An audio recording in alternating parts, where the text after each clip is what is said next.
Hello everyone, welcome to the channel. Today's video is going to be a little bit longer than usual, but I promise you it is well worth it. The time that I spent in Vegas was amazing, and although I couldn't capture any gameplay videos, I did manage to record interviews with the artists, content creators, as well as the staff at Erik's Curiosa. So please, relax, sit back, and enjoy the show. I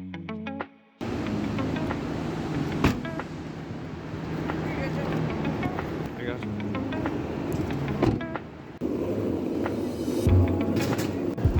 That Starbucks smells so good right now.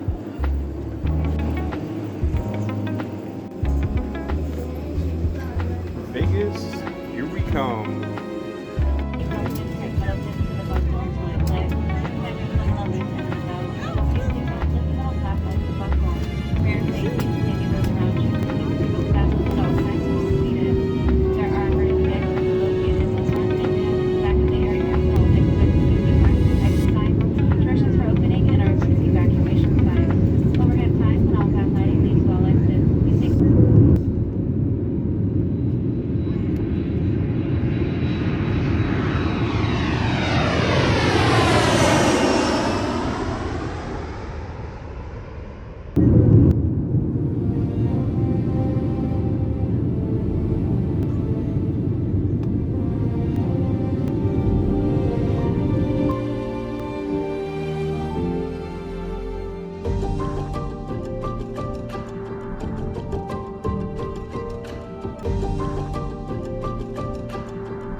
YouTube fam, it's your boy Jeff Rosado, and in celebration of SorceryCon 2024, I now present you Las Vegas.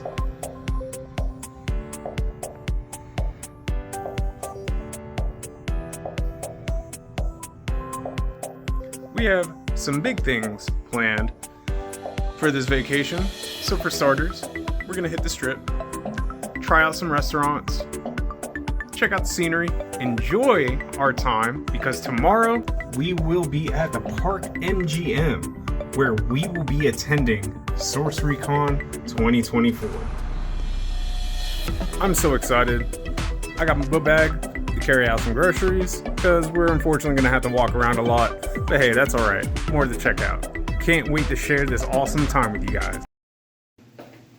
So we're all packed up, ready to go. All right, so off we go. I got my most important card with me, besides my actual sorcery deck. So in case you guys are wondering, me and my fiance Haley are staying at the Aria. It's a very fantastic hotel, actually. First time ever been, have no complaints. It's actually kind of funny. We ran into Joshua Clark, the Lord of Itza himself, at a shuttle when we were leaving the airport. Got all the fantastic casinos here at the Aria Resort. Not a real big fan of gambling. These guys are looking pretty fresh. Not as fresh as your boy though. The fellow Buddha here. I almost forgot today was Halloween. See, I decided to dress up as Jeff Rosado for Halloween. Probably one of the most scariest costumes there is. there is the Crystal Shopping Dining.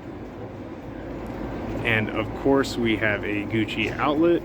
This is a very tall building, and I assume that there's so much in there. I just love how everything is accessible through walking. It's just so convenient. There's also just an endless supply of restaurants, each with their own signature types of dishes. There's some for seafood, there's some that is a buffet, has a steakhouse, and there's more than likely something for everyone here. At our first stop, CVS. Gotta love CVS. Of course, we need to stop and get some alcohol. At least have one bottle to enjoy the memories here at Las Vegas. So, from my understanding, there aren't that many convenience stores out in Las Vegas. However, if you're trying to have wine or any type of food outside of the hotels, definitely go to CVS. I mean, 17 bucks for a bottle of wine actually sounds accurate compared to spending $75 for a bottle of wine. I don't know about y'all, but that's very excessive, even for me. So here, we have a place called Eataly. It's essentially just a supermarket where you eat a bunch of foods from, well, Italy. Get it? Eat-ally. Okay, so everything is in Italian, and of course you have these little plaques here that kind of educate you on what they have. So anything fried here is amazing. Like your risotto balls right here are to die for. Wow, these look so delicious actually. So we have some fresh pasta here. Pretty nice, pretty nice. They also have a special for black truffles here. $15 a gram. $15 for 3 grams. Not too bad.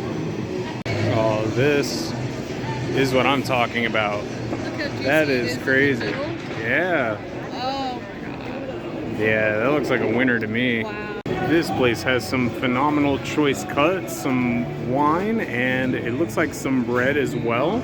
This place has a lot of fresh produce, specifically in raw cuts. So we have some seafood here as well as some beef and kebabs. This place specializes in sandwiches, and my goodness, everything here looks amazing, especially that mortadella. And they also have other awesome sides here as well. Now I just have to find my fiance in this giant food court here. I literally have no idea where I'm going, but that's what makes it so exciting. A few moments later. Eventually I'm gonna find my fiance, but in the meantime I decided to stop at another place. One eternity later. I have no idea where Haley went, but I'm gonna eventually find her. Oh, there she is. So sweetie, I managed to nab a bunch of menus so we can decide on what to eat. Okay, so Haley and I decided to go with the hot honey sopressata pizza, and then I'm thinking I'm gonna go ahead and get the Frito de calamari and zucchini. If possible, I'd like to get an order of your calamari and zucchini, and then I would like to get your, is it sapili? Is that how you, supli? Yeah, let me grab a little bit of that, and then if I can also do your basil aioli and Caribbean aioli on the side, please. Got it, man. Awesome, I appreciate it, boss. That guy was super awesome. We also got this nice little pager here, so he will page me whenever it's ready. Hey, I have a surprise. Aw, Haley coming in clutch with the Cabernet Sauvignon. That's what I'm talking about, baby. Thank you. A nice salad here, some sauces. I believe that's like fried mozzarella, and this gorgeous plate of oysters, and this delicious wine. Cheers again, my love. Thank you so much.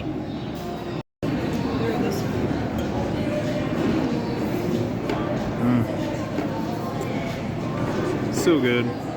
There you go. Oh man, we're going deep in the murky waters, huh? Calamari and fried zucchini just came up. These oysters are amazing. Salad it's all right, but these balls are actually fried rice cheese balls, and these sauces are just amazing. Hey guys, we just left Eataly. We had some really good food. Jeff, he's got a double espresso. He thought it was a coffee, but he said it's just as strong. Yeah, that airplane flight was very taxing on me. I didn't get much sleep at all, so who needs sleep when you got espresso, right? With caffeine in my system, Haley and I continue to walk around Vegas to check out all the neat scenery. Shortly after, we returned back to our hotel with all our groceries. We enjoyed all the good food and some wine, and before you knew it, it was nighttime.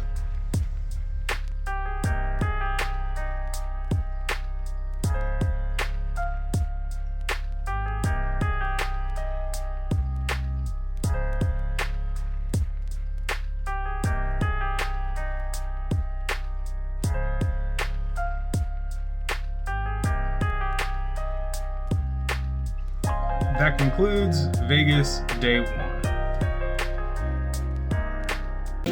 Okay, so we are at the Crack Shack getting some lunch. Been really waiting to try this place out. It's got some really good fried chicken. Oh yeah, I got the chicken oysters, so it's essentially just oysters deep fried, so I cannot wait to try this out. Oh yeah, this is what I'm talking about right here. Wow, baby. You got an entire chicken. Yeah, that's crazy. Now it could just be that I'm either nervous, excited, or both, but I don't really have much of an appetite this morning, so I'm just gonna eat just fairly light. And afterwards, we will be at SorceryCon 2024. Can't wait to see you guys there. So we made a wrong turn. Thankfully GPS has a few other different areas to go to, so we're just gonna go the long way and hopefully we find our way there. A few moments later. Back outside, still a little lost, but what's the saying, third time's the charm? One eternity later. Okay, so scratch that, third time's the charm. Not really working for us. I think we're lost even with the GPS. 1 million zillion jillion dillion cotillion times later. So guys, we managed to find security, and they're gonna lead us another way into the convention. I'm really excited.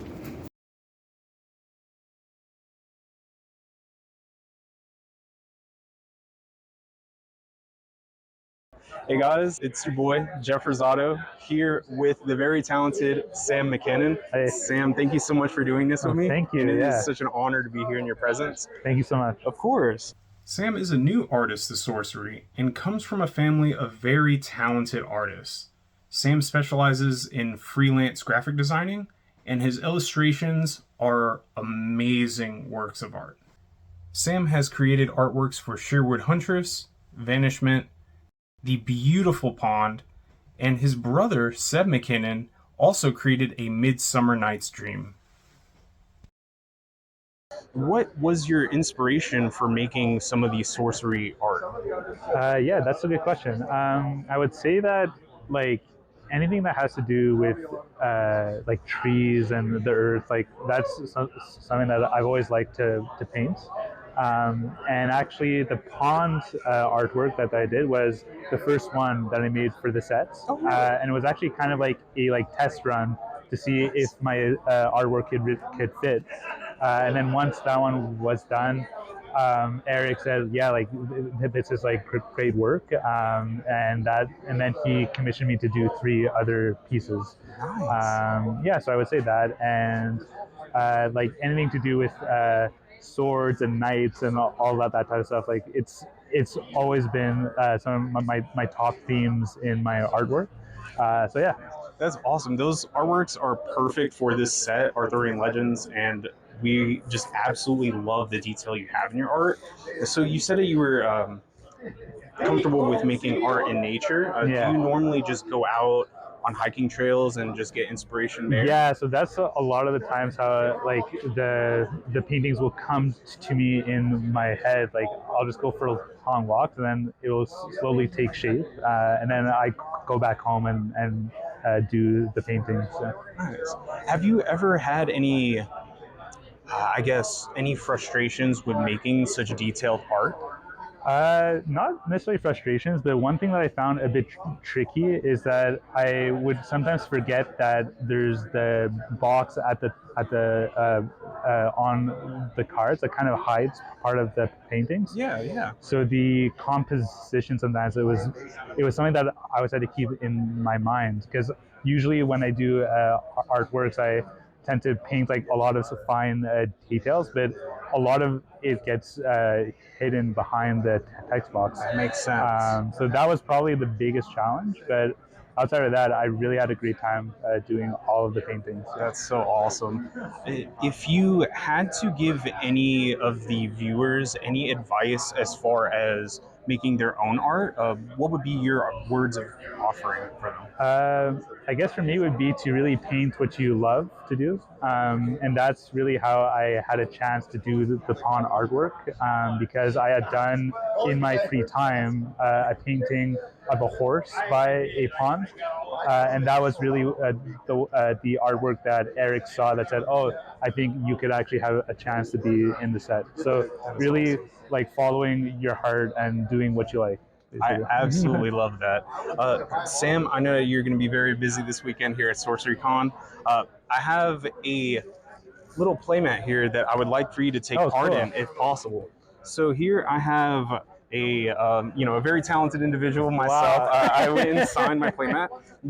This is actually very special because I actually own a playmat from your brother. No way, that's so cool. I own a few of them, but this one in particular one, maybe you're familiar with it, the Hunt the Fire Serpent. Oh yes, I very cool always artwork. loved how the fire serpent had so many details in its spiral. Yeah. And I literally incorporated that similar style to my signature. No way. I swear to you not. So this is exactly how I sign my checks and cool. do autographs and stuff. So it's so honest to tell you that and just tell you how awesome it is that your family has inspired me with my artwork and my own signature. That means a lot. Yeah, cool. So of course it would mean the world to me if you can sign this. I have a whole bunch of Sharpies here. Cool. It would mean a lot to me if you can pick maybe the closest one to your favorite color. Yeah, I will go with the gold. There you go. Wonderful. Sam, it has been such a pleasure. Thank you so much, man. Thank you. It was wonderful meeting Sam. I was really happy that I was able to tell him that his brother had influenced my signature.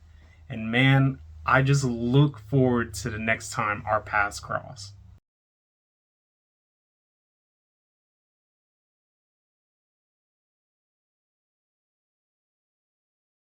Hey guys, it's your boy, Jeff Rosado, here at SorceryCon Las Vegas, and I'm here with Heidi Taillefer. Yeah. Yeah, and you are a new sorcery artist, is that correct? That's right. That's awesome. Heidi is a new artist to Sorcery Contested Realm, specializing in symbolic and surrealist art. In the early 90s, Heidi illustrated poster art, as well as detailed art on a car, representing her talented details in various forms of mediums. Heidi has created cards such as Sir Tristan, Ribble Bogart, the new Arthurian legend Birds, as well as the coveted unlensed swallow Curiosa. If I remember correctly, you did an artwork on a car? Yeah, I did 2 cars. Wow. Yeah. Tell us a little bit more about that. Okay, so these cars were anniversary art cars for the Cirque du Soleil and Infinity Canada. That was the art car. And then the following year, I did an art car for Infinity Taiwan, again in conjunction with the Cirque du Soleil. Wow. How long did it take you to do the art on the car? So the first car took 5 weeks, and it was about 12 hours a day minimum. I think the very last day before the press conference, I worked about 36 hours straight on it. That was a huge challenge. And the second car in Taiwan, I only had 11 days to complete it. So that one was kind of a I don't know. It was just somehow miraculously done in 11 days as opposed to 5 weeks. I imagine that was quite the challenge for you, yeah? Huge challenge, but very pleasant. Like all the projects that I worked on with the Cirque du Soleil were massive challenges. Like I started with them with the poster of Dralion in 1999. Oh, wow. So Dralion is a show that's not around anymore, but it was around for a few years. It was a big international show. They had a permanent show in Vegas for a while, and that was the start of my relationship with the Cirque. And then, I did like a whole bunch of projects with them in the meantime. So, What got you into sorcery, if I may ask? I sold a painting to someone during the pandemic who lived in Germany or does live in Germany, and he mentioned to me that there was a trading card game, and he gave me Erik's name, Erik Olofsson's name. So I contacted Erik. And then he said, I was meaning to contact you. And I thought, okay, this is great. And then that was the way we made our introduction to each other. That is so awesome. Yeah. We're so happy to have you here. I mean, obviously, you've made quite a few amount of excellent artworks of Sir Tristan and Ribble Bogart. Yeah. Actually, for Ribble Bogart, what was your inspiration behind that art? Okay, so the Ribble Bogart was given to me. The concept of the Ribble Bogart was a shape-shifting creature that was kind of really strange and unusual looking, which is right up my alley, I think. And so as I was working on it, like as happens with a lot of my paintings, something occurred in my life that was actually like a bit of a falling out with someone, and I felt like I was being mistreated, and it was pretty unfair. So the image started taking shape around the circumstance that was happening. Because usually what I do is I paint images that are based on the ubiquity of technology in the world and our merger with it, but combined with the human condition. So the technology evolves constantly, but the human condition never seems to change. So we're always falling in love, or there's wars, or we're having falling outs, or, like any number of situations or circumstances that we find ourselves in. Wow. And that's what Ribble Bogart was inspired by, was actually a falling out with someone that I had. Wow. Which is kind of unfortunate, but it led to a more meaningful painting in the end. Absolutely. That is so interesting. I would have never guessed. I just assumed Erik told you, hey, just make a pig and just go crazy with it. It's like a fine art painting. It's not just like, it's sort of like something I would have done personally, like the prints that I have in front of me here. Yeah. That's so awesome. I just have a few more questions. So what would you feel like would be more inspiration for you in moving forward with sorcery? What would be more inspiration for me? Yeah. You mean like as far as how I paint an image, you mean? Sure. Or I guess, what would you feel like, what would you like to create as a sorcery card if you had inspiration for it? I think right now, well, it would be like the same types of images I would want to create as fine art paintings. Right. And the next painting I want to do is the Second Coming of Jesus. Oh, wow. Which is like a major, I hope that didn't bang anything now. Okay, yeah, that's like a major intense kind of foreboding, dark, but I don't know if it's hopeful or not hopeful, like. Certainly symbolic. Very symbolic, yeah. So That's images awesome. that would have like a complexity and a power to them that would really be far-reaching.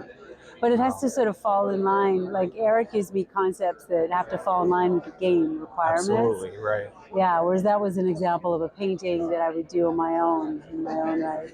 Wow. I was actually very impressed by that answer. I wouldn't have expected that. That's really awesome. If you had to give any advice to any of the viewers or any future aspiring artists, what would be your words of offering to them? Well, the same words that I got, the same advice I got was to not give up, because my path was really difficult. Like, I have this style that I started off with, painting robots that were originally watercolor robots. Wow. And nobody knew, where to hang them in their house, so it was difficult to sell. I started showing in the United States, which is a bigger market, and then that got me into a museum exhibit, got me magazine publications, and then gallery recognition and all that. But it was a long, slow, steep slope for me. But I was told, don't ever give up, by a Canadian illustrator that I really admired. And so I kept thinking of that as I was working. And then I was like, yeah, you don't give up. And then you just try and refine your style. And then you do like information interviews with other artists. Just see what kind of input they can give you. Some artists are more generous with their input than others, Sure. but you just take whatever you can get and then look for constructive criticism.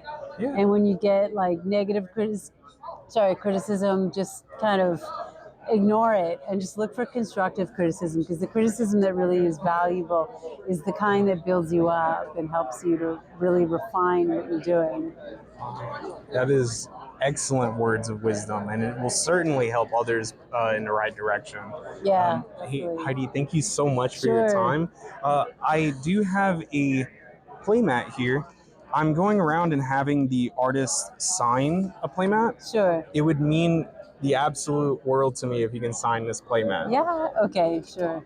So I went. Oh, I'm the first and- signature. Yeah, I actually. Oh, second. Yeah, Oh, Sam third signed it. actually. Yeah, Okay. I actually have other Sharpies here, and actually it would be really awesome if you can pick something close to your favorite color. Oh, my favorite color Yeah, of all the Sharpies, the purple, I think. purple. Wow, Yeah. that's a nice Is one. that your favorite color too? So, I choose wisely. so Okay. this Sharpie has two different ends. I Okay. think the sharp end at that end is probably the best. The other one's Okay. more like a calligraphy pen, Oh. whichever one you're comfortable with. Oh, And sure. of course, you can Okay. sign anywhere as long as you give room for other people to sign as well. Okay, this is Jeff's. Yeah. Yep, so I this thought it is was, mine. Yeah. Oh, okay. Yeah. I, I'm also going to get content creators to sign as well. So, Okay. this is going to be like a very important playmat in the future. Okay. So it's really awesome to have you sign this. Absolutely fantastic. Whoops. Oh, it's okay. Yeah, I don't want to wreck your marker. Thank There you you go. so much again, and I Yeah, really you're do welcome. appreciate it. I was completely blown away and very impressed with Heidi's talent, and I am absolutely honored and happy that she is a part of this game. I cannot wait to see what she brings to the table next.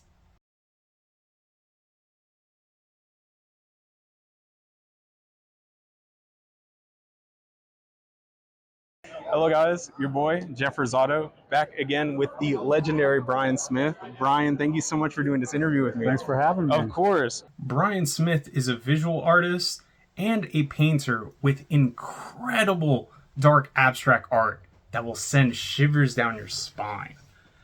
He has produced cards such as the Color Out of Space, the infamous Pudge Butcher, Crave Golem, and the mighty Death Dealer.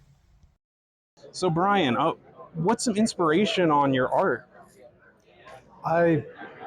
Thinking back now, I'd have to say, when I was a kid, movies like Alien, The Thing, The Shining, Blade Runner, like when I was a little kid, those were the movies coming out in theaters. And, they're just amazing visually. Absolutely. So that was probably where I started. That's where I found an interest in art. And, H.R. Giger came out with some books in the late 80s. And that was the first time I had ever seen anything even close to that kind of style. Right. And that's what made me think, I should try making art someday, and kind of went from there. Nice. So obviously you're making artwork for Sorcery Contested Realm. Does Erik usually just give you like a prompt on what to work with? He does. It's usually just a single line, very basic concept. Nice. And, it's up to you to just try to make that work. But he sometimes he makes little suggestions. When you think you're done, he might have some ideas that might make it a better piece. So, and he's great at that. That's awesome. I'm actually in college and I took a few art courses. Those courses humbled me because I learned how to appreciate art on a finer level. I noticed with like some of your art, when I look at it, I get lost not only into the detail, but I also get lost at the message and what's coming at me. Of course, something that kind of has a little horror, a little bit dark. But do you ever get lost in your own artwork when you're painting? I do. That can happen if you're focused enough. You kind of get lost, which is really one of the best things about doing it. It can give you a chance to kind of clear your mind of everything else. And that's when a lot of good things happen, when you are able to kind of remove yourself from the equation and just let things happen on their own. That's awesome. So I do see, for an example, in this painting here, you have what looks like a forest and some very figures standing in the front here. So do you prefer drawing more landscapes, or do you prefer drawing like monsters or? I like doing portraits. At some point a few years ago, I started doing more landscapes just because it was something new, something different. So I like doing them both. Nice. Yeah, it just kind of depends. Sometimes you start out thinking you're going to do a portrait and it becomes a tree or it becomes a landscape. So yeah, if you're kind of leave yourself open to possibilities, good things like that can happen. That's what's up. What's your favorite medium to use when painting? Oil paint. That makes a lot of paint. sense. Okay, cool. I see that you have some for sale right here. Now, are those original? These are originals. These are just non-sorcery pieces from 3 or 4 years ago. Oh, wow. Do you think that any of your previous pieces may end up in the game in the future? That there's always a chance of that happening. It's happened 3 or 4 times in the past. Color Out of Space was one. Star Seeds was another one. So yeah, there's always the possibility that something can end up in sorcery, which is great. That's awesome. Yeah. Do you actually play sorcery by any chance? I had a couple of lessons. I'm totally new to TCGs. That's fair. And I had a tough time understanding, just kind of grasping the basic concept. And then when I saw there's like submerge and you can like throw things over squares, I said, I need to start smaller. I need to learn card games in a simpler form. So I just need more lessons. Hey, but that's cool. I want to learn. I think it's a fun game. Everyone's telling me how fun it is. Absolutely. It can definitely get complex. I feel like for someone like you, starting off simple and working up to the complexity, it's kind of just like art, start off that way. Or I guess like anything in life, honestly. Right. So, Bryon, while I have you here, is there anything that you would like to say to our audience or even to any aspiring new artists? Do you have any advice that you can give to them today? Advice. Well, what helps me is to keep yourself open, just to not think everything has to be so rigid and hard edges. And as far as the sorcery community, I would just want to say thanks to everybody for all the support and for the artists, for everyone just playing the game. This is just an amazing experience. So thank you. We all love you for being a part of this game. We love your art, and we're just sincerely happy that you're a part of it. Bryon, thank you so much for your time in the interview. Thank you. Likewise. Before I go, I actually have a playmat here. I'm having all the artists this weekend sign it, and it would mean the entire lifetime of my life if you can sign this for me. Absolutely. And I actually have a bunch of Sharpies here. I wasn't sure if you had like a particular pen you like to use. I have these paint pens. I've got a red one. Yeah, is red actually your favorite color by any chance? No, but that one is kind of nice. Yeah, if you want to use that one, that's totally cool. While I do have you, what is your favorite color? Let's see. Well, I guess I think in terms of painting, and actually lately this cadmium red is really nice. The one I use for like Death Dealer. It is a nice red. So yeah, I've been trying to use that more and more lately. Cool. Oh, Bryon, I'm getting goosebumps. Thank you so much. Sure, I worked hard of a welcome. signature there. Yeah, thanks for the interest here. Of course. It was an absolute honor meeting Bryon, and being up close to his artwork was absolutely fantastic. And it was also very creepy because it felt like something was going to leap right at you.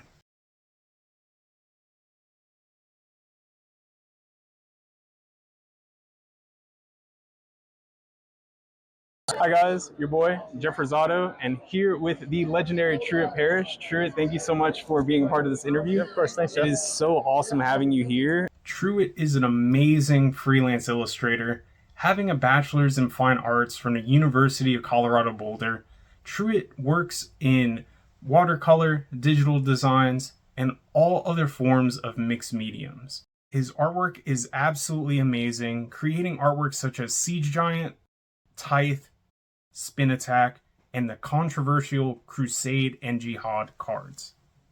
When you were making Crusade and Jihad, what were not only some inspirations, but what direction did you have when you were making these artworks? I didn't actually have a whole lot of direction. Erik tends to leave a lot of it up for interpretation. Okay. So for Jihad and Crusade, those were my first 2 assignments. So I didn't have a lot of like context to know how big the game was going to be, what the game was going to be, the mechanics of the cards or anything. So he just gave me these assignments. He wanted an army, basically 2 armies facing each other, right? A Jihad and a Crusade, opposing forces. And I kind of ran with it. So I used references from the Tuareg people who are in the Sahara Desert, I believe, for the Jihad. And then I found a bunch of reference images for like Crusade through like LARPing and historical reenactments and stuff. And then I just tried to do my best to make cards look really cool. Right on. I say that you definitely got the cool aspect in your artwork for sure. When you did Crusade and Jihad, was that all part of one piece? Because I saw you did a Curio card. Is that correct that you had them all in one piece originally? Yeah, that's kind of odd because it's sort of yes, but sort of no, because I did them on 2 different panels. So when he commissioned, he said that they were going to be 2 different cards. He said he might put them together. So if they could work together, that would be good. So what I ended up doing is using 2 different panels, but I put them side by side. And so then I could kind of paint them at the same time. Yeah. So actually, believe it or not, when I first opened my alpha box, I happened to pull a Crusade, and I traded that away for a Jihad. Oh, yeah? And now I regret it because there was a time when I was going on eBay to look for a Crusade, and apparently eBay had banned, I guess, Crusade and Jihad, so it was very hard for me to actually find a listing for those. How do you feel about something like that? There's like a couple different aspects of that. The first one is that the banning kind of makes it more rare. So that can be good for me, The other aspect is I know that they're like controversial from Magic the Gathering, right? But also like the Crusades were real, and Jihad is a real historical aspect of culture, right? Absolutely. So I don't know, like it feels like these cards aren't necessarily offensive unless you take them that way. So I don't know if they necessarily need to be banned, but like I said, it's kind of good for me because it makes them more rare. You know what I mean? It almost makes them. And it's almost good for the community because it makes something like hard to find. It's like almost a grail or something. You can go try to get it. You have to go to a special event to get it. You have to contact someone different to get it. It just makes it kind of like fun. Absolutely. I certainly had to go through a lot to attempt to find my Crusade. Haven't had any luck, but maybe I'll actually hunt it down. So I noticed in a lot of your paintings, of course, we have knights, we have dragons, and of course, with the Crusade and Jihad, you have like opposing forces and whatnot. Is most of your inspiration for art, I guess, similar to knights and dragons? Is that kind of down your path? Sort of. So I actually didn't do a whole lot of dragons previously, and I was really into history and historical events. And when I was in CU, I did my BFA thesis show on the War of the Roses. Oh, wow.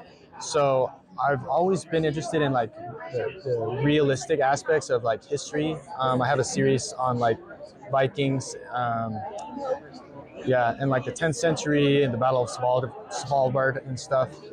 So I almost was trying to escape the like fantasy aspect for a lot of my career, and move it towards more like a realistic historical type of way. But once Sorcery started, a lot of that is fantasy. Right. I kind of ran with that, kind of went back in there. So that's awesome. Yeah. I love how a lot of your original pieces from Alpha and Beta, like you can obviously tell your particular style even in Arthurian Legends. So it's really awesome that you did create this wonderful Wyvern piece, for example, and of course some of the Knights as well.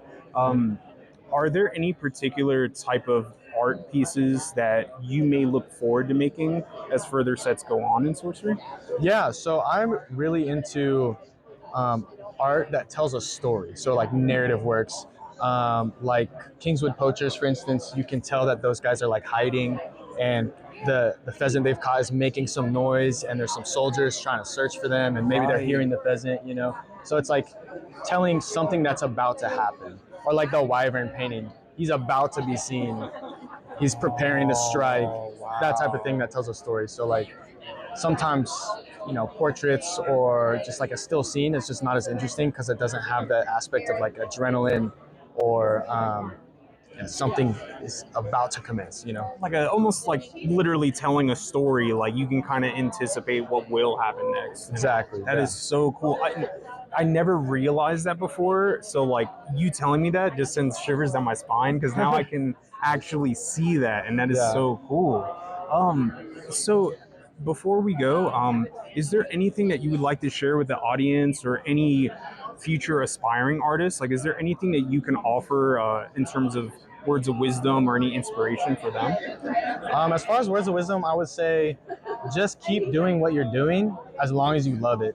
Because if you get good at anything, you can make it somewhere. You know, like I just feel super grateful and lucky to be here, but it's really just because I kept painting and I kept putting my stuff online, and then Erik found me.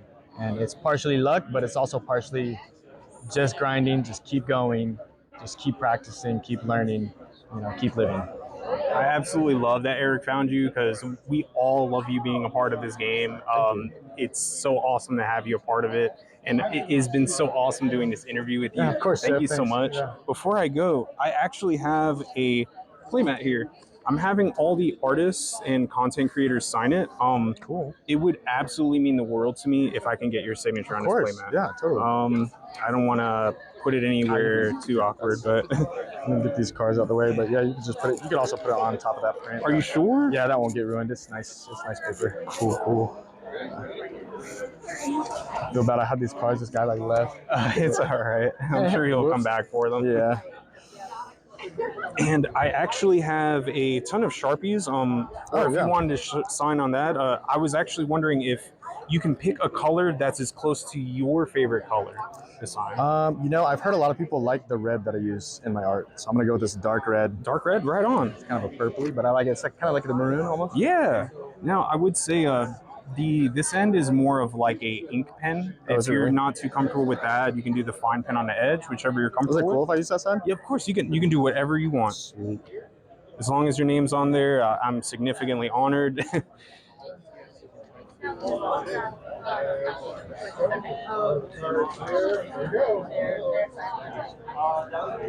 man, I have goosebumps from that, man. Nice. It is so awesome. Thank you so much for the opportunity. Yeah, of course. I really do appreciate it. It was so awesome getting to know Truitt, and it was really awesome actually learning more about his artwork. When I found out that his artwork is based on historical events as well as events that have yet to happen, that just gave me so much excitement knowing that. And I cannot wait to see what he comes up with next.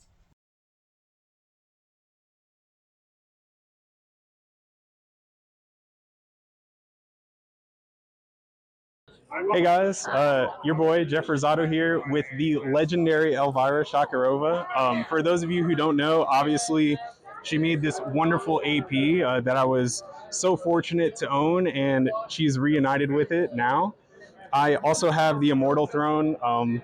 These two cards started it all for me, and it's just such an honor to have you, Elvira. Yeah, it's so nice to meet you. Yes, of course.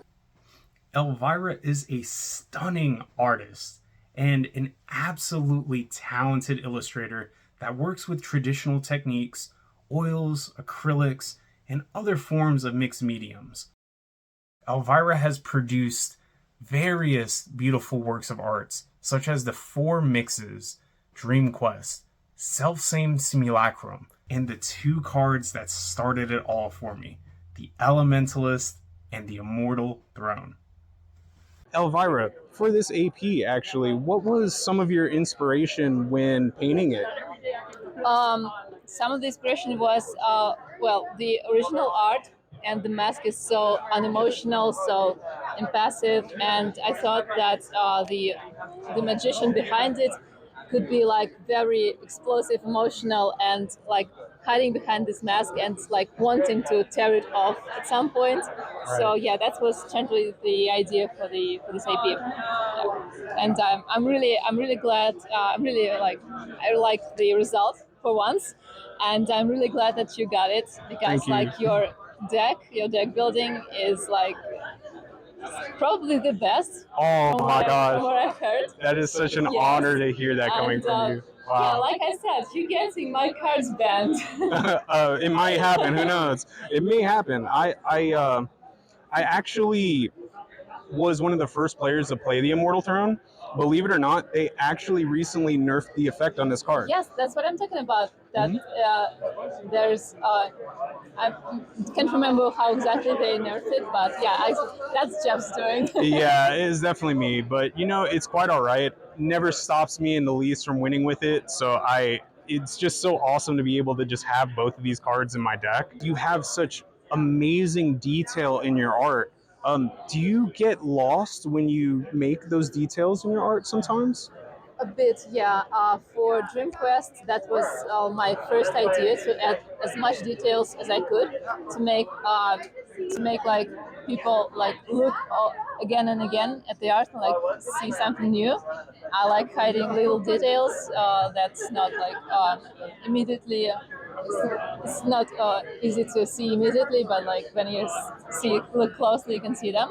But most of the time, when I add like lots of details, lots of ornaments and details and stuff, it's because I'm not exactly confident in the composition. Like maybe from the Selfsame Simulacrum, that's one card that embodies this thing when I'm like not exactly confident, and I want people to see, like, I put some work in it, like I really tried, and then I like go nuts with the details in this case. Yeah. The gilded curios you made have the most amazing detail around them. How long would it take you to make something like that? On average, I tried to remember how long did it take, but I think for one card it was around 3 weeks. Just 3 weeks? Yeah. Wow, I would imagine it would take way longer. I started a art piece back in middle school. Still haven't finished it, but I'm not an artist. But it just takes so much time for my preference. It must have a lot of dedication for yourself to have the patience to make something like that. When you make something that has all that art, how do you know when you're finished with it? When there's not a little bit of space to put anything more. I guess that makes sense. It makes total sense. Have you actually played Sorcery? I have, yes, with the starter decks. It was really fun. I'm really bad at strategy and everything. Like, I'm bad at gaming. I like watching the games and I like seeing other people play, but I'm really not good at it. But that was so much fun with the sides, and it felt like a mix of card game and board game, because board games I do love a lot, and this was a really nice segue into board games too. Oh wow! Yeah, I really enjoyed it, and I really hope to play more in the future. Maybe sometime, like in maybe a few years and like few sets. In the future, I could build a deck with my own cards, with just my own cards. That would be great. That would be amazing. Probably need a lot of help from you with that one. I will be more than happy to help. You know, most of the cards that I play in my Elemental Throne deck is basically most of your cards. Oh. It may as well just be Elvira.deck. So I absolutely love your artwork. Everyone absolutely loves that you're a part of this game, and we just look forward to what you have to bring more. Is there some hint that you can give us on some of the new artworks that you're working on for future sets? Well, the future set, the next set would be a dark gothic kind of set. So yeah, there are quite a few cards of mine in this set, and I am proud to say I'm actually painting. I have painted a couple of frogs in one of those cards. Did you really? Okay, frogs are very popular in this Yes, game. they are popping up right up in center everywhere. That is so awesome. So there you go, guys. You have something to look forward to. Elvira, before I go, is there anything that you would like to tell the audience or any future artists that you can offer as far as wisdom? Is there any advice you can give to these people? To the future artists? Future artists or anyone watching this video, any advice that you can give at all? Oh, advice. Oh, Yeah. It's okay.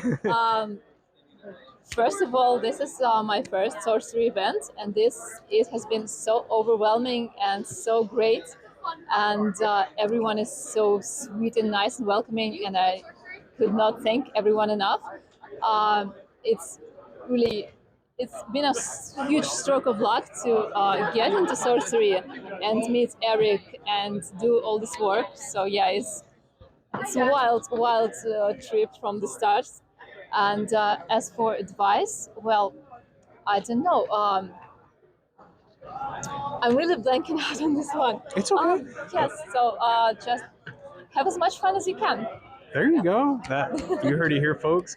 Before I go, Elvira, I actually have a playmat here that I'm trying to get all the artists and content creators to sign this weekend. It would mean the absolute world to me if you can sign this fantastic playmat. I would absolutely love to. And if you can actually sign it in your favorite color, that would be a plus. It's unexpected, but yes, I would love. I can hold that.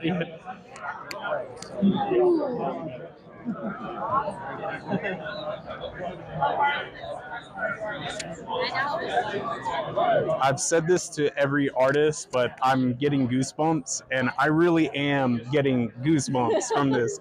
So, Elvira, thank you so much for your time. Thank you. Really nice to meet you. It really is. It's such an honor. I hope you have a fantastic weekend. Good luck with all your future artworks, and contact me when you're ready to learn that deck. Oh, I will. Absolutely will. Thank you so much for stopping by and asking all those questions. Really great meeting you finally in person. Absolutely. It's been such an honor. It was an absolute pleasure meeting Elvira, and it made me so happy to be able to tell her how her artwork inspired me to even play sorcery. So for me as a player to even inspire her as an artist to produce new forms of artwork, it's just nothing short of amazing. I cannot wait to see what she comes up with next, and it was so awesome being able to meet her in person.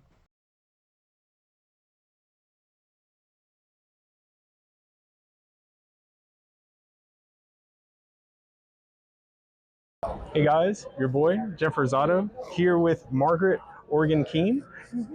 Known for her unique style of art, Margaret has produced some of the most iconic cards, not only throughout Sorcery, but for Magic the Gathering as well. Margaret has produced artworks such as Cornerstone, Observatory, Bodisha, and the Round Table. What was some of your inspiration when making artwork for Sorcery? Well, it sort of depends. Some things I knew were pretty not set in stone. Never that. But, you do a round table, there's got to be a round table in there somewhere. Yeah, absolutely. And after that, it was sort of a question, do I put people in with it? Well, I don't think so.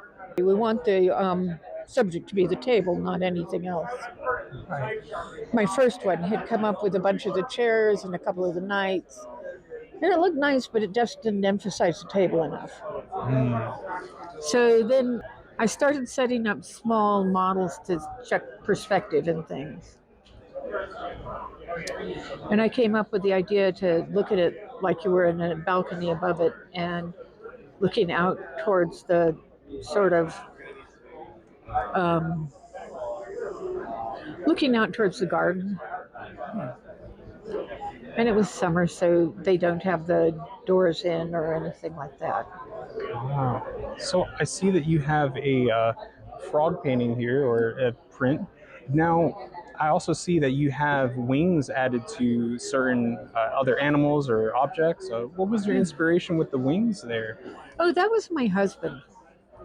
We were 20 years ago, we were going through a rash of kittens with wings on sale at convention art shows. My husband thought that was ridiculous because kittens have fur, not feathers. And he was grousing about it, and I said, I can do worse. When you make your art, is there a specific type of, is there a specific type of art that you specifically love doing? I'm a watercolorist, and I love my watercolors. And my influences, I think, is what you're trying to get at. Yes, ma'am. Well, a big one is early Italian Renaissance. I also did a lot of work with early 20th century children's illustrators like Rackham and Clark and Dulac and Kang Nielsen. I pay a lot of attention, well, not lots, but I'd say my third thing out would be Persian and Mughal miniatures and Japanese prints. And that's not, I get influenced by about everything I see, but those are the things I actually seek out. I see. So when making sorcery cards, are you given a sense of direction with it? Sometimes yes, sometimes no. Okay.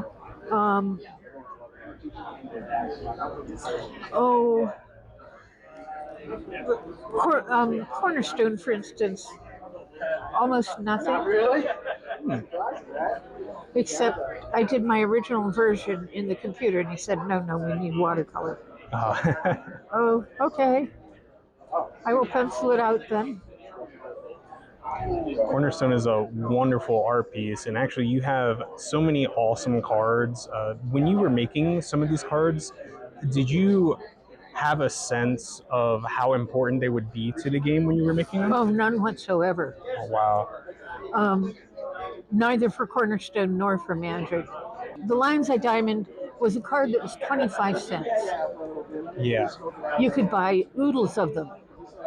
I went to my local card shop and asked if they would buy some of the artist proofs. And they said, no, we don't think they're going to be worth anything. And besides which, it's a Lion's Eye Diamond. Wow. So I gave them 3 of them anyway. I saw they sold them later on eBay, and I bet they're sad because they sold them for $50 a piece. Oh my goodness. Can you imagine getting a Lion's Eye Diamond, even just a print for that much? They must have been mad. Yeah, that was the proof, the whiteback. The prints, I have sold all but one, and I have plans for that one. Nice. But the thing was, I had no idea. And if you'd asked me 4 years after it was done, I would have said, oh, that card, yeah, I did a good job on it, but no one wants one. Oh, man. Your artwork is phenomenal, and you have made so many powerful cards that everyone just loves to see.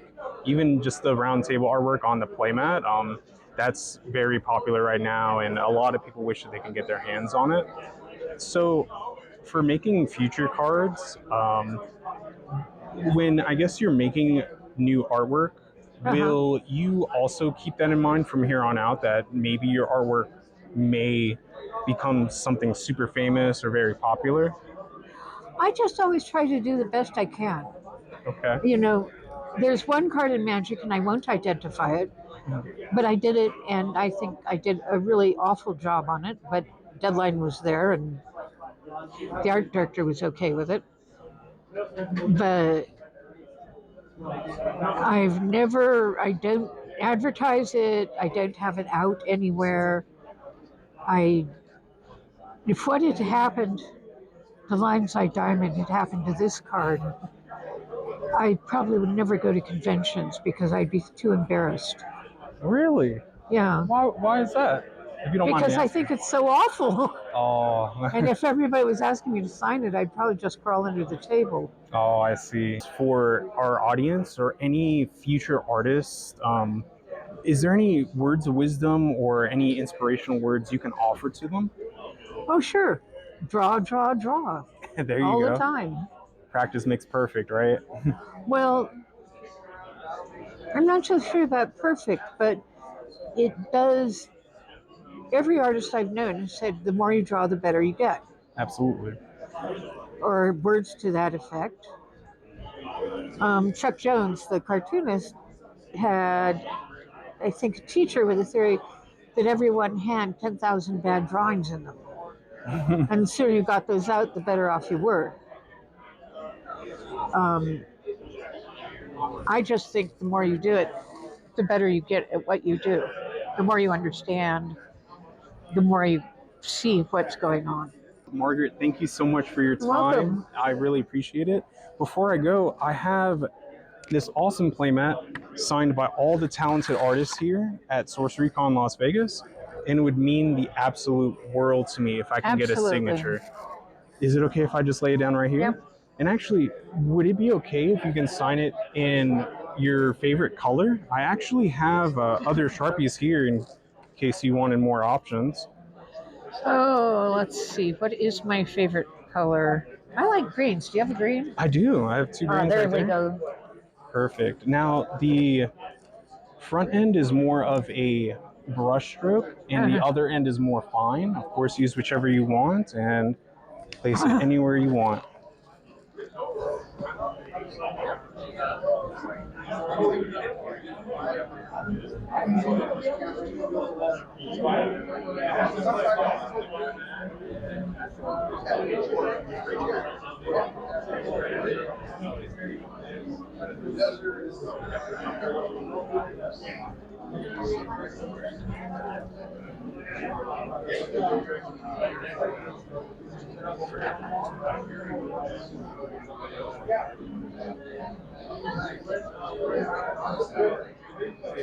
Wow, absolutely gorgeous. I love watching artists sign. It's almost as if you can see their artwork in their own signature, and that's what I was getting when I saw you sign that. Thank you so much for your time. Again, it was an honor to meet you, to do this interview with you. Have a fun weekend, and good luck with all your future artworks in the game. Thank you. Of course. It was really awesome being able to meet Margaret, and seeing her artwork up close was fantastic. Shortly after, Margaret entrusted me with a very important task of watching her stand as she stepped out of the room. So for her to entrust that task to a complete stranger means so much to me. Thank you so much, Margaret, and I can't wait to see what you do next in Sorcery.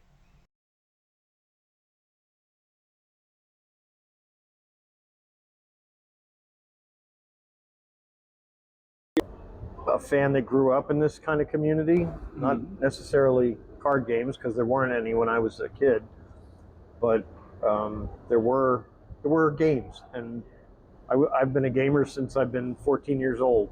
Nice. And the art in gaming in the early 80s was shit. There were a couple of bright spots, like TSR had a couple of really stellar gentlemen working for them, and they produced some good art because they were on staff, and a small body of freelancers that contributed to that as well, like Jeff Easley, who is he's one of the 4 pillars of TSR in my eyes. So yeah, that group was always solid, but most of the stuff put out by lesser companies was garbage. And you could be a decent high school level artist and be competitive with the work that was being produced in most of the field in the early 80s. So even though I wanted to, my dream job was to do paperback book jackets. Like when I went all through school, that was like what I wanted to be doing. But by the time I got out in '87, paperbacks were already beginning to fail as a marketing avenue for literature. And covers were starting to be done by art directors, not by illustrators. So that market started to shrink, and gaming started to grow. And it was easy for me to get work in gaming because of that lower bar. That makes sense. So it was still an area that I was interested in. I was still going to be drawing the same material that I was interested in, just not for books, but for the games. And I've done a lot of book covers in my career at this point, but gaming has always been a home to me in my art. So it will remain so for the next couple of years, I'm sure. Man, I wish we got that in the interview. What? Yeah, I learned so much did. from you. What? It did. I started. It was. All right. You can just cut that in after the introduction. Well, heck, you gotta let the man know when you're recording, baby. That's cool. I assumed the minute I put the mic on that I was up. So. Oh, all right. Now that introductions are out of the way, a little bit about Jeff. He's a freelance illustrator that has well over 3 decades worth of experience creating illustrations such as monsters that got him in trouble in junior high school and beautiful landscapes that he visits in his dreams. Jeff has produced sorcery cards such as Aqueduct, Camelot, Vile Imp for Beta, and the infamous Pact with the Devil. How many packs with the devil did you sign this weekend? Not too many yet, because there's it's not an easy card to come by, even for an established player. It's you either got to pay for it or open an awful lot of cards to get a couple. I would imagine I've signed a dozen, but I've signed a lot more aqueducts and a lot more watchtowers.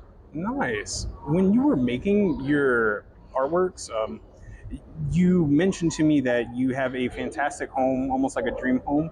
Do you use? Yeah, of course. Do you use your landscape for inspirations for any of your art? I can't avoid it.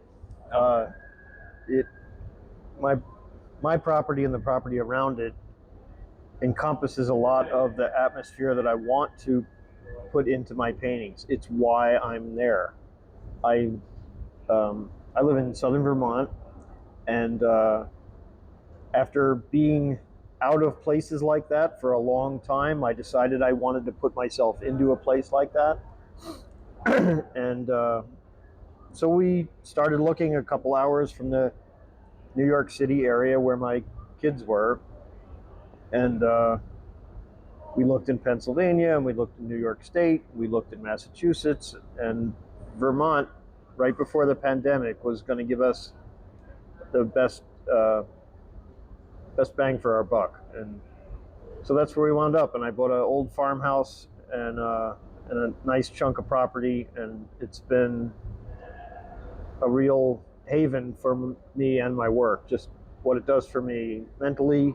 We have a lot of fruit trees on the property. I have chickens now. Nice. Yeah, it's all crazy little stuff, but it makes me feel more whole as a person to be there. Home is home, right? Yeah. That's awesome how you can actually turn your home essentially into your studio and get so inspired by the landscape and, of course, just whatever comes to mind.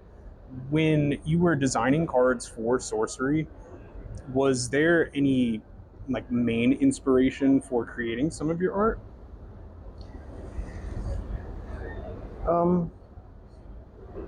Well, yeah, every piece has a kernel that it comes out of, and usually it starts in my sketchbook, but occasionally the title will spark an idea that might exist already outside of my sketchbook. It might be like, oh, that title reminds me of X place.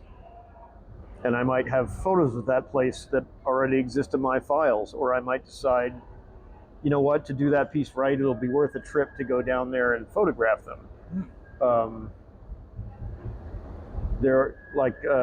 Pebbled Path is a good example of a piece that, so I wanted a forested path, and I wanted it to be strewn with rock, and that it's not exactly something you come across every day, but I had spent a couple of weeks in an artist residency in central eastern Pennsylvania, and it was a really good experience, and I spent a lot of time taking photographs in parks in that area, and that was a whole bank of images that I brought home with me. And when Pebble Path came up, I knew right away I had the right place and the right reference to get that piece off the ground. So That's awesome. of course there weren't knights hanging out in the woods like there are in the card, but you know, you take what you can get out of it and you run with it from there. So that piece was largely inspired by reference I had already shot.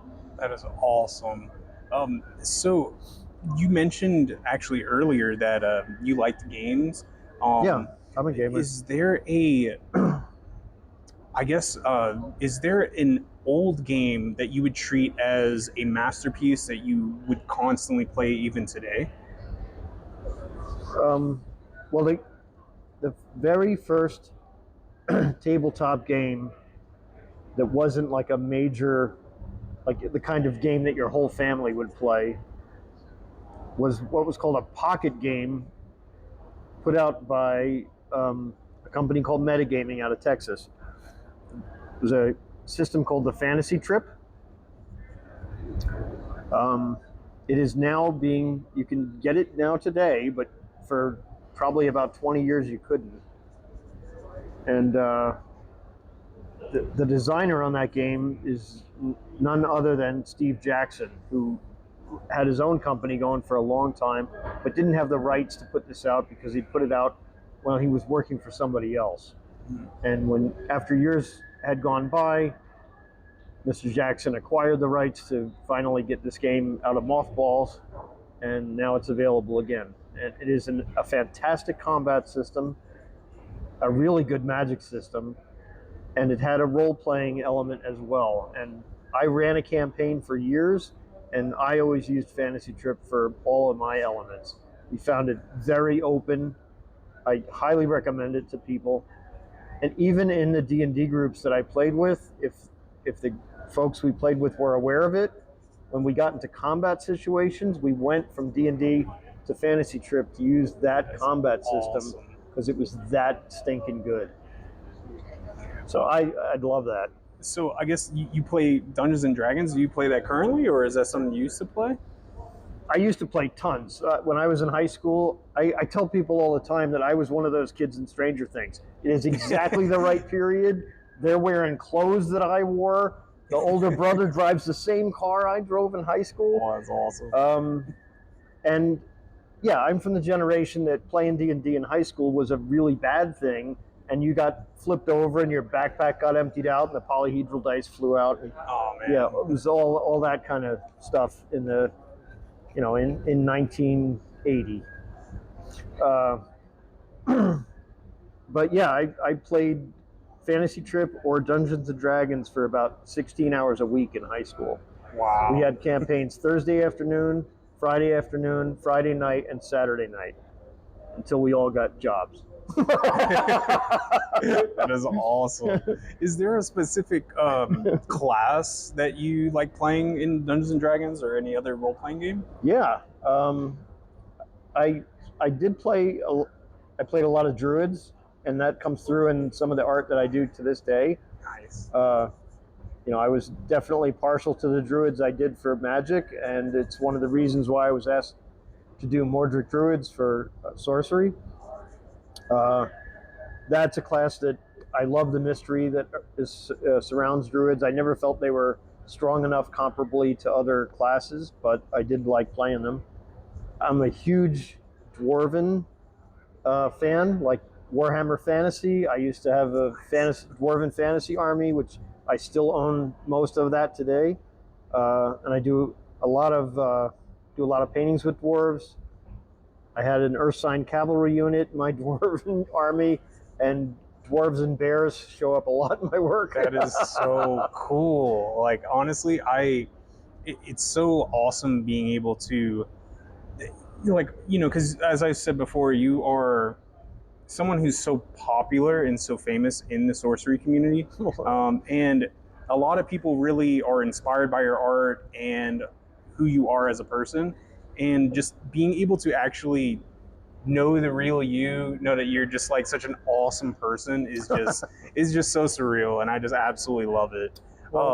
Are there any? Yeah, I come from the same cloth that the players do that play these games. That's awesome. So I can totally relate to why they love what they're playing with. You know? Absolutely, and I think that's what makes it so everyone can be appreciative of the artist, because I know that there are some artists that make some art that isn't appealing to everyone, and I guess it just comes down to what people enjoy seeing in art.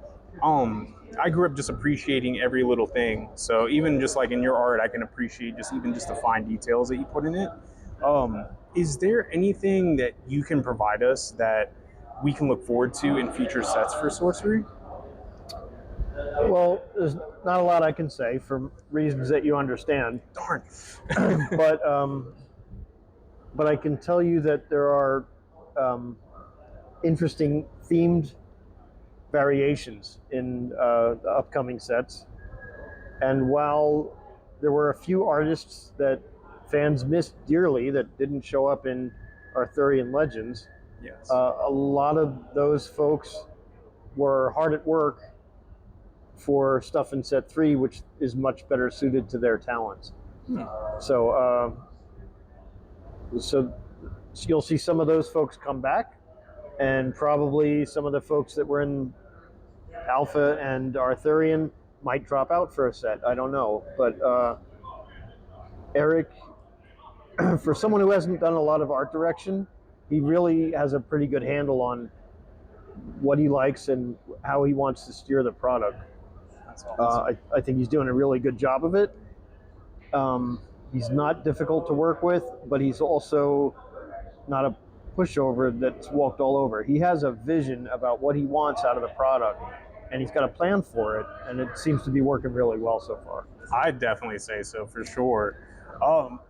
As a last little question for you, is there anything that you would like to say to the audience or any future aspiring artists that you can offer any inspiration or words of wisdom to? It's tough because the creative marketplace right now is going through tons of upheaval because of what AI has done to the availability of images on the market. And more than anything, it's making a lot of uncertainty about what that future is going to bring. And it's really hard for me to give somebody advice going forward in art, because I don't know what the graphics community is going to be as far as a job in 5 years from now. I have no confidence that I could give you an idea of how that's going to be or how to get into it, because the rules might change so drastically that I can't even begin to predict how it's going to pan out. Now, I feel super fortunate because I'm kind of at the end run of my career path. Not that I'm going to give up anytime soon, but I, the part that I had to have full-time employment, I've got a couple of years left on that, and then other sources of income will kick in. Whether they're large or small remains to be seen. But if I had to start today, I don't know if I could look at it as a valid career path. It scares the hell out of me. I can imagine, and I know that AI art, actually there was like some controversy even with Wizards of the Coast and Magic. Apparently some of the artists used AI and it caused like such a huge uproar, and I love the originality that artists have, and I understand that AI is there for the lack of creativity that people can't have. But for people who are even just doodling in their sketchbook in high school, or just painting as a hobby, is there anything? Don't stop that. Right, there you go.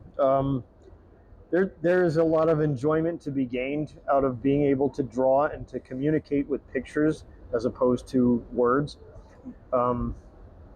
and there's a skill level that can be accumulated. There's a reward that is given to you when you are producing that material, and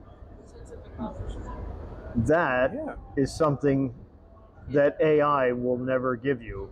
Absolutely. Yeah. I totally agree. There will be room for handcrafted items in our future, and it might be prized even more because it's going to be a rarer thing to come across. And I know that in those waning years of my career path, I'm lucky enough to have a style and a reputation that people want to see some of that in their products, and they have to come to me for it because it's only mine. Absolutely. Totally agree with that. Jeff, I really do appreciate the time. Thanks, Jeff. It means a lot, one Jeff to another. Good talking to you. I do have a playmat here. I was having everyone or rather all the artists at the convention sign it. It would mean the absolute world to me if I can get your signature on here. Yeah, sure. I have a little bag here of Sharpies. Any color that you would want to use would be great, but if you could use anything close to your favorite color, that would mean so much to me. Let's see what you got here. I'm going to go copper. There you go. If possible. I guess a lot of people didn't sign on the top. Okay. Yeah, sure. I like copper a lot on card signatures. It gives a little better contrast than the silver, and a little more body than the gold. Yeah, it actually looks really nice with the contrast of the white playmat. Wow. And Jeff, seriously, thanks again. Thank you so much. It was so awesome meeting Jeff, and the wisdom that he shared with me and Haley was just awesome. I didn't know much about any of that stuff until I had that conversation with him, and it was so awesome being able to interview him and learn so much from him. So that was it for day one of SorceryCon. It was absolutely awesome being able to interview all the artists and know so much about them and their hard work. And it's still not over. With day two coming up, I had my eyes set on many more artists, as well as the content creators and staff at Erik's Curiosa. I hope you enjoy. All right, babe, are you ready? Yeah, I think so. SorceryCon day two. Here we come.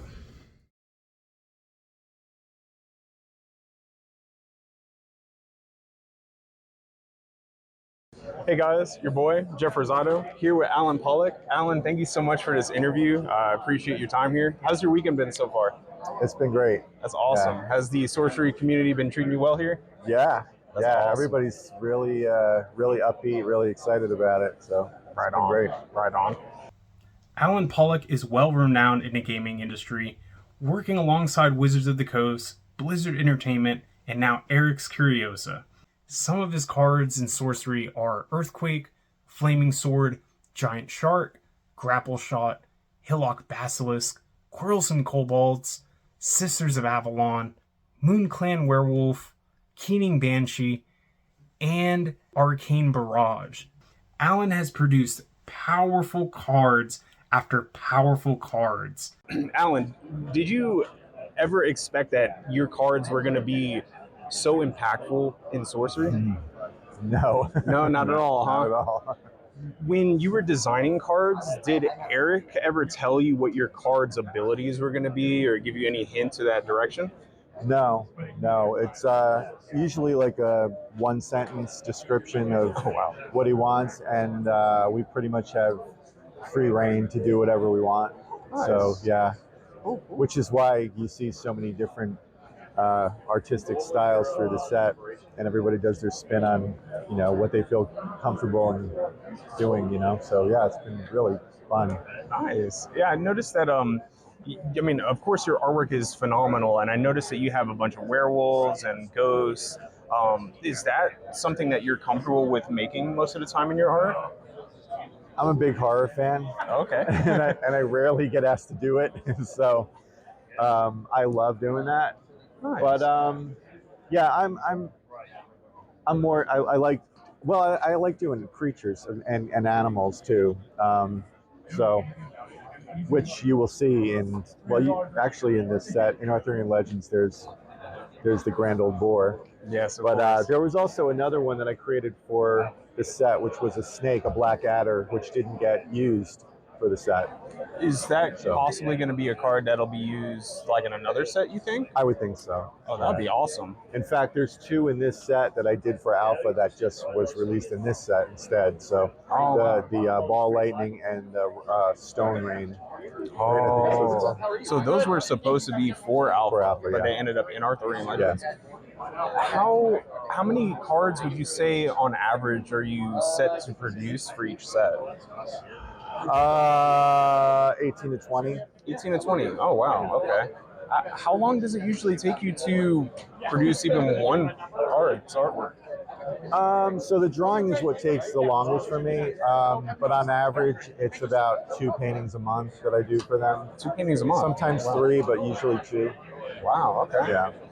When you start on your art, is there a specific technique that you go to immediately, or is there a type of like shape or idea that comes to mind when you first start making an artwork?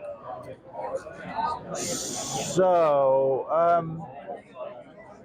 as a lot of people have pointed out to me about the way I use like different angles, like I do a lot of low angle looking up kind of thing. I like to do, I've always liked that because it draws you in right away into the scene. Absolutely, yeah. I was just telling somebody my first Dragon magazine cover was done exactly that way. A friend of mine posed for it, and I forget, it was like a guy on a crypt or like a sarcophagus or something with a staff, and there were rats in the foreground, and they were really large because they were closer to you kind of thing, and you were looking up at it. I just always like that kind of thing. That sounds really so that's awesome. kind of what when I start to draw any of the scenes, I kind of approach it like that, and I don't want to do it every time because it seems like a gimmick, but I'm not doing it as a gimmick. What it does is it creates a lot of shapes. There's like that's kind of how I think about it, with like just these different framing techniques that I use to kind of focus you towards what's going on. So that's kind of how I go about it. Oh, wow. That makes a lot of sense now that I'm looking at your art. You definitely have that perspective or angle where you're just like looking right at it, and that's just so phenomenal in your artwork. Thanks. Have you actually had a chance to play Sorcery at all? No. I was in Baltimore that was the first Sorcery tournament that I was at, and they were talking about getting the artists together to kind of give us a little lesson on how to play it, but it never happened. So. Oh, okay. So yeah, I have no idea. Well, I would imagine if you were to play, your cards are definitely a safe go-to. I mean, all of your cards are powerful. I'm actually using Sisters of Avalon and Grapple Shot in my deck, and they're just absolutely crucial for the game. Like, especially Grapple Shot. I don't want to like talk too much about the game, but there's times where you're moving different pieces around the board, and it can take a bit of time to make that happen, to position them right. But the Grapple Shot allows you to close distance so quick, and you're able to get a free attack off of it. Cool. And then you can attack again just initially. So it's so powerful. I definitely recommend it if you decide to make any decks in the future. Yeah, I mean, that's the thing for the artists. We're just trying to create the best piece of art, and my favorite pieces of art are because of what it looks like, and how it, the personal attachment I have to it. But within the game, it could be like my least favorite piece of art, and it becomes like this super important card in the game. Now, Grapple Shot I really like, but I think when I first created that card, the response was not positive. Oh, wow. So, interesting. and it is an ordinary. It's not, right? It's not like an elite card. It's an ordinary card, but it's become this really powerful card somehow. So you just never know when you do something what's going to happen in the game.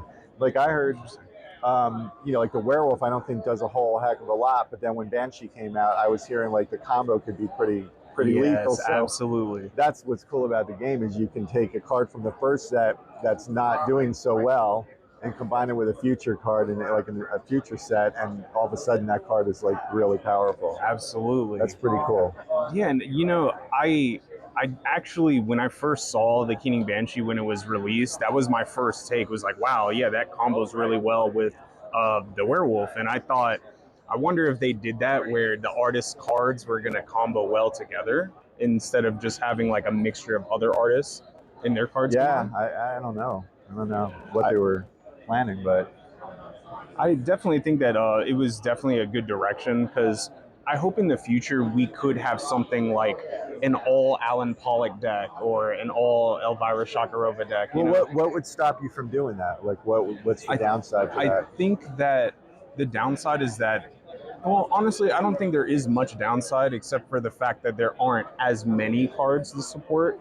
Of course, you do have a good amount of cards, but there are some that may not fully connect with the other cards. Right. And I think that's really just because of the threshold and the elements, because I believe these two, like you have the werewolf, I think is air, and then the Keening Banshee is air, I believe. So, of course, fitting them in an air deck, even with grapple shot, it would make more sense. But sometimes when you combine multiple different thresholds and elements, it could get a little tricky to work with. And there's also forms of inconsistencies by doing it that way. But I think that it would just be super awesome one day if we do happen to have decks where we have just your art all on one deck. That would just be like so phenomenal. Yeah. Speaking of which, is there any card art that you produce for Sorcery that you would say is like your favorite? So for the first set for Alpha would be the werewolf. That's nice. I rarely get asked to paint werewolves, and when I got asked, that was like one of the first three cards that I got asked to paint. So it was that, Train Constrictor? Yes, right? yes. And then Quarrelsome Kobolds were the three first that I had to paint.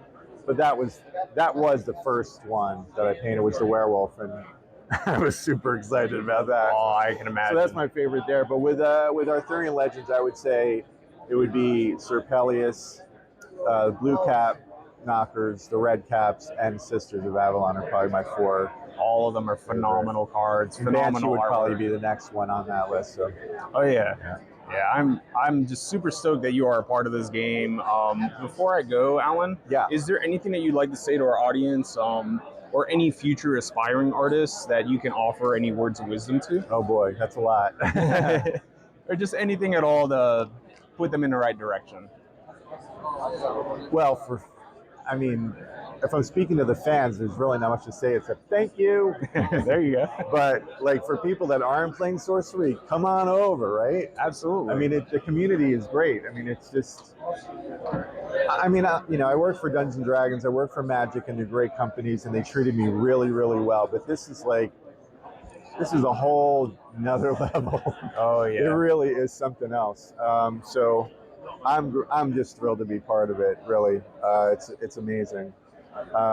And for artists, I don't know what to say other than, they're using all traditional art. There's no digital art. I mean, how cool is that? It's amazing. With all like AI and digital art that's out there, like all the people that are painting get to be part of this. That's great. That's great. Absolutely. And they really push the art.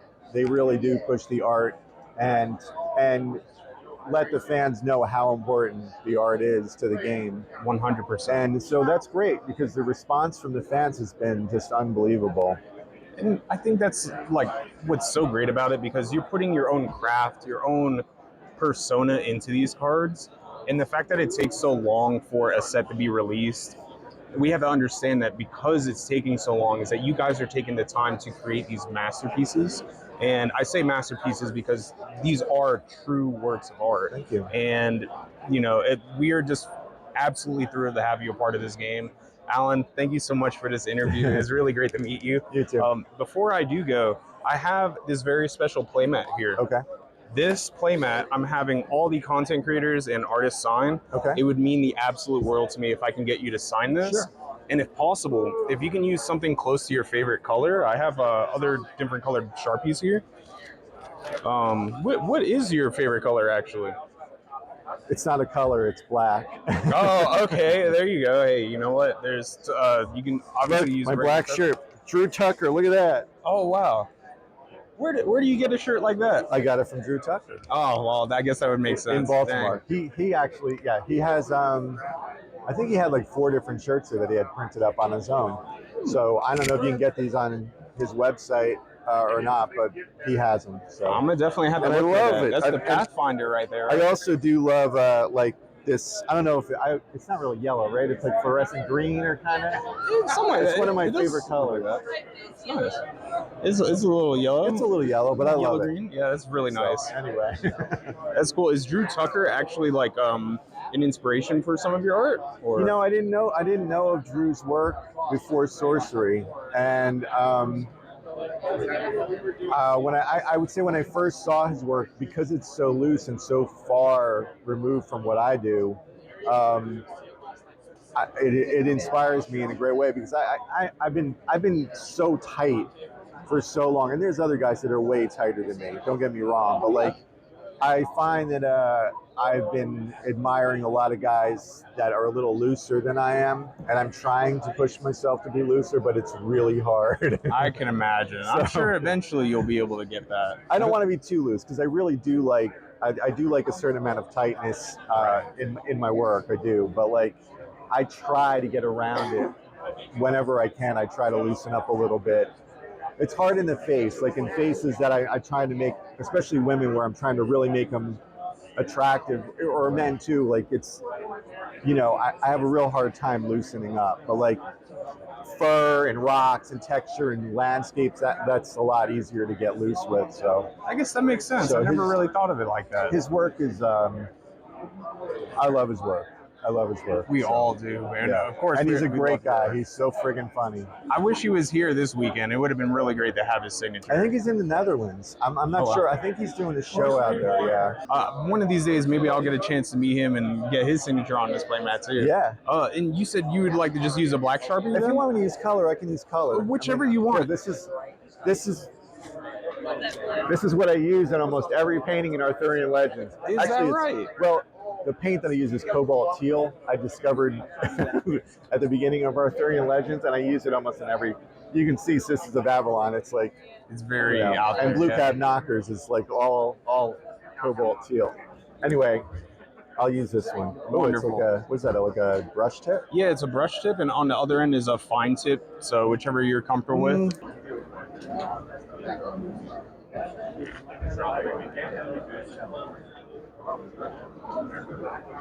There you go. Alan, that is amazing. Thank you so much. You're welcome. I really appreciate this, and thank you. Thank you so much for your time, and good luck with everything future related to sorcery. Thank you. It was so cool being able to meet Alan. Shortly after our interview, I actually went back to explore some of his cards, and you can really see that blue pop out at you. It's such an excellent choice of color, and I cannot wait to see which powerful cards he comes up with next.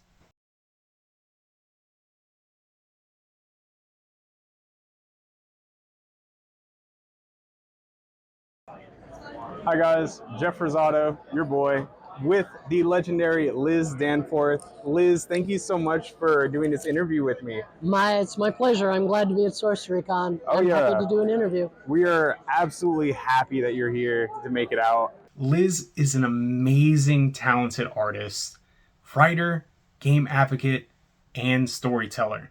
She has decades of experience working in the tabletop games industry, producing beautiful works of art such as the Slumbering Giantess, the Seelie and Unseelie Courts, Royal Bodyguard, and the wondrous Mirror Realm.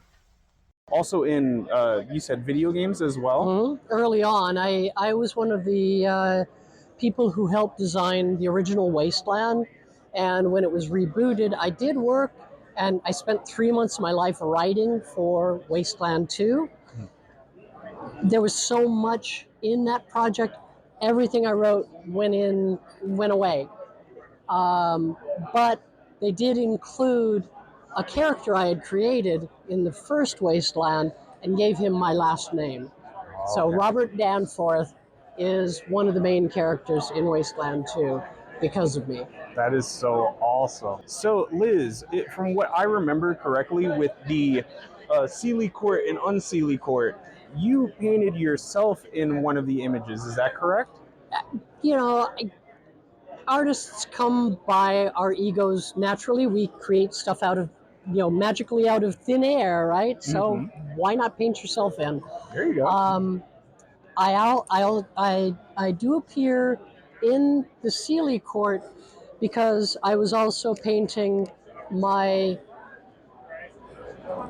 gentleman who was originally my World of Warcraft mage, who is very much my brand. Sorry, I probably just killed your music. No, it's okay. Sound. You'll be able to edit it. But my World of Warcraft mage is very much the character who appears in a lot of my art and has become very much my my persona in art in general and my business.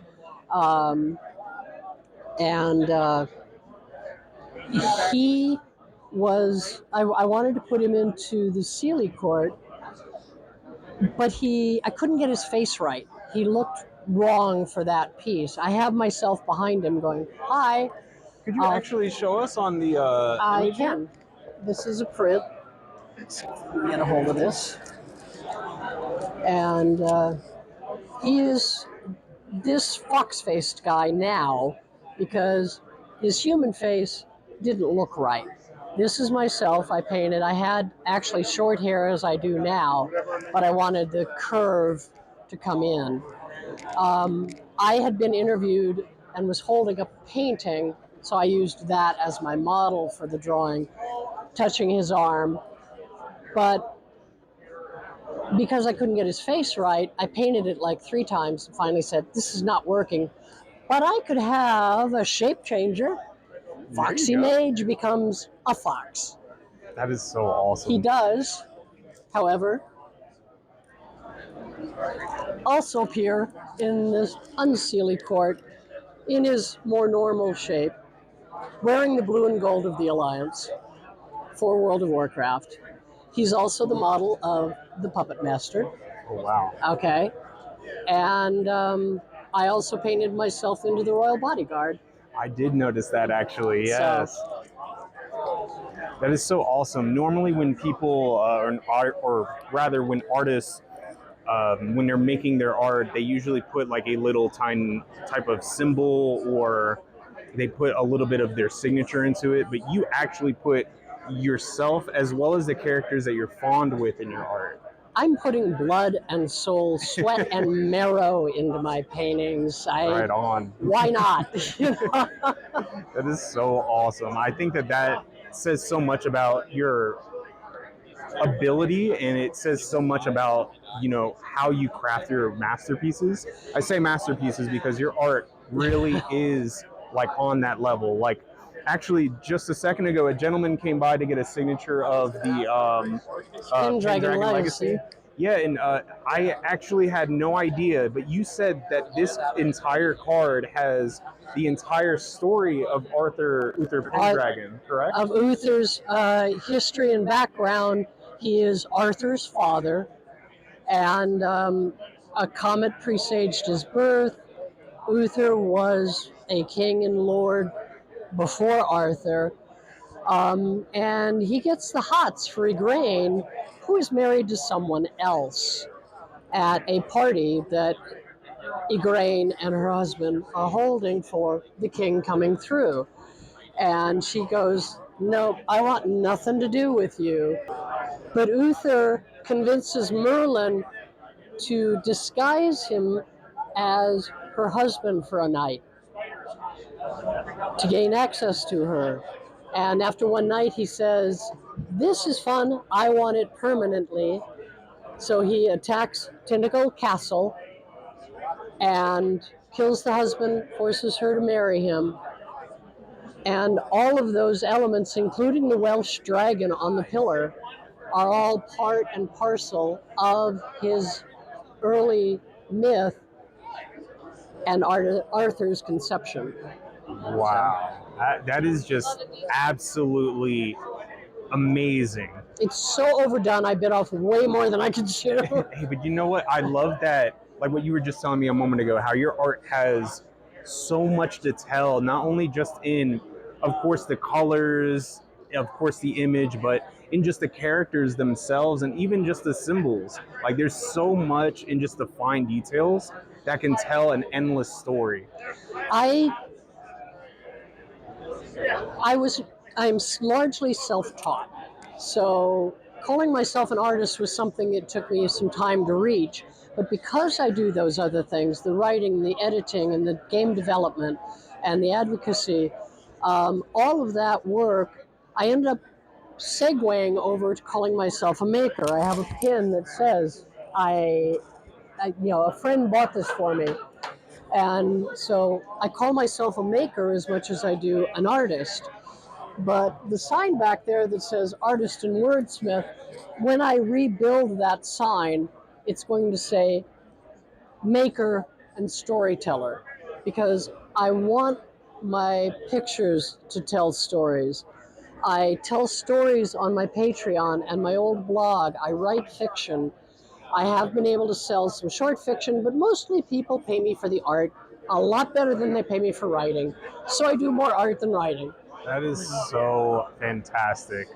You know, Liz, I have to ask, when you were making some of your artwork, did you have any idea of how powerful or how versatile your cards would be in the sorcery game? I never know what the cards will be, or even if they will have the same name when they're published. The Sly Fox, when I got it, I just was asked to do a red fox.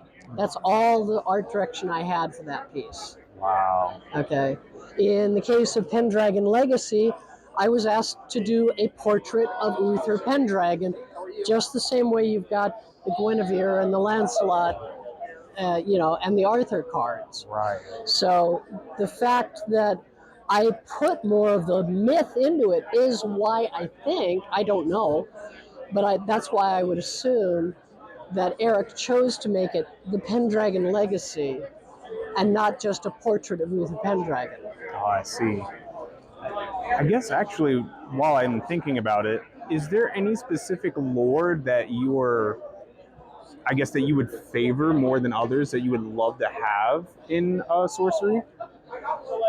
Ugh, that's a hard question. I can't even imagine how to. Like any of your favorite myths or stories that you've heard at a younger age?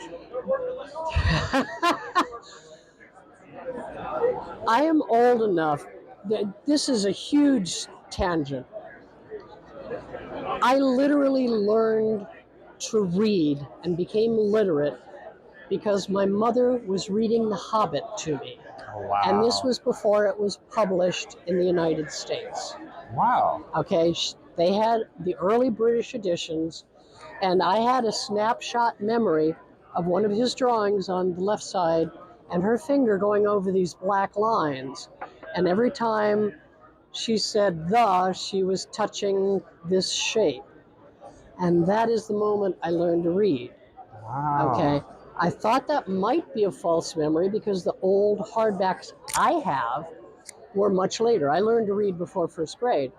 And later in her life, I asked my mom, do you remember reading The Hobbit to me? And I told her the memory, and she said, it could have happened. I didn't notice at the time. Oh, wow. But your sister's boyfriend stole those old books. Oh, curses. How could he? I have been invested in fantasy, science fiction, being a nerd, being a geek, literally my whole life. My family played games, we played, bridge, and we did jigsaws, and we did Yahtzee nights, you name it, when I was growing up. This is before D&D was invented. Oh, wow. Okay, so in college, I'm in a science fiction fantasy fan group and, doing fanzines literally with each other, and I'm sketching in the corner. But over in the kitchen, there were a bunch of guys around the kitchen table playing games, and it was like, what are you guys playing? Will you teach me? It was a Risk and Regatta and Diplomacy. And those were the games, they became my best friends. When Dungeons and Dragons came out, one of the guys looked at it and said, this is cool, but I have a better idea, and created Tunnels and Trolls, which I illustrated. It was the second oldest fantasy role-playing game. And that became my career after that. I worked for Flying Buffalo that published Tunnels and Trolls for 7 years, and he did not pay well enough to say, no, you can't work for any other company. So I worked for absolutely everybody. I was going to Gen Con, I was going to Origins. I knew everybody in the business, and eventually that led, I have an Academy of Gaming Arts and Design Hall of Fame. So, but that's like 1996, which tells you how long I've been doing this. And, you know, I think that because you've been doing it for so long, I mean, it really just shows your attention to detail, your magnificent art. Like, I mean, Mirror Realm is one of my favorites that you created. There was a time when I pulled the card out of a booster box, and I'm probably a little embarrassed to say, but there was a time where I literally was staring at it for like probably almost close to hours. It was amazing. Like, I love the attention to detail, and meeting you has just been so fantastic and such a pleasure. I had no idea that, yes, you had just fine detail, but the fact that it has such a amazing story behind it too is just, it really is nothing short of impressive. It is certainly amazing. You said that your mother was reading you The Hobbit back then. Would you possibly be interested in the future of making some Hobbit characters, or any characters that are similar to Lord of the Rings? Well, Iron Crown Enterprises had the license for Tolkien card game for years before the movies came out. They also had all the tabletop Middle-earth role-playing games and the adventure series.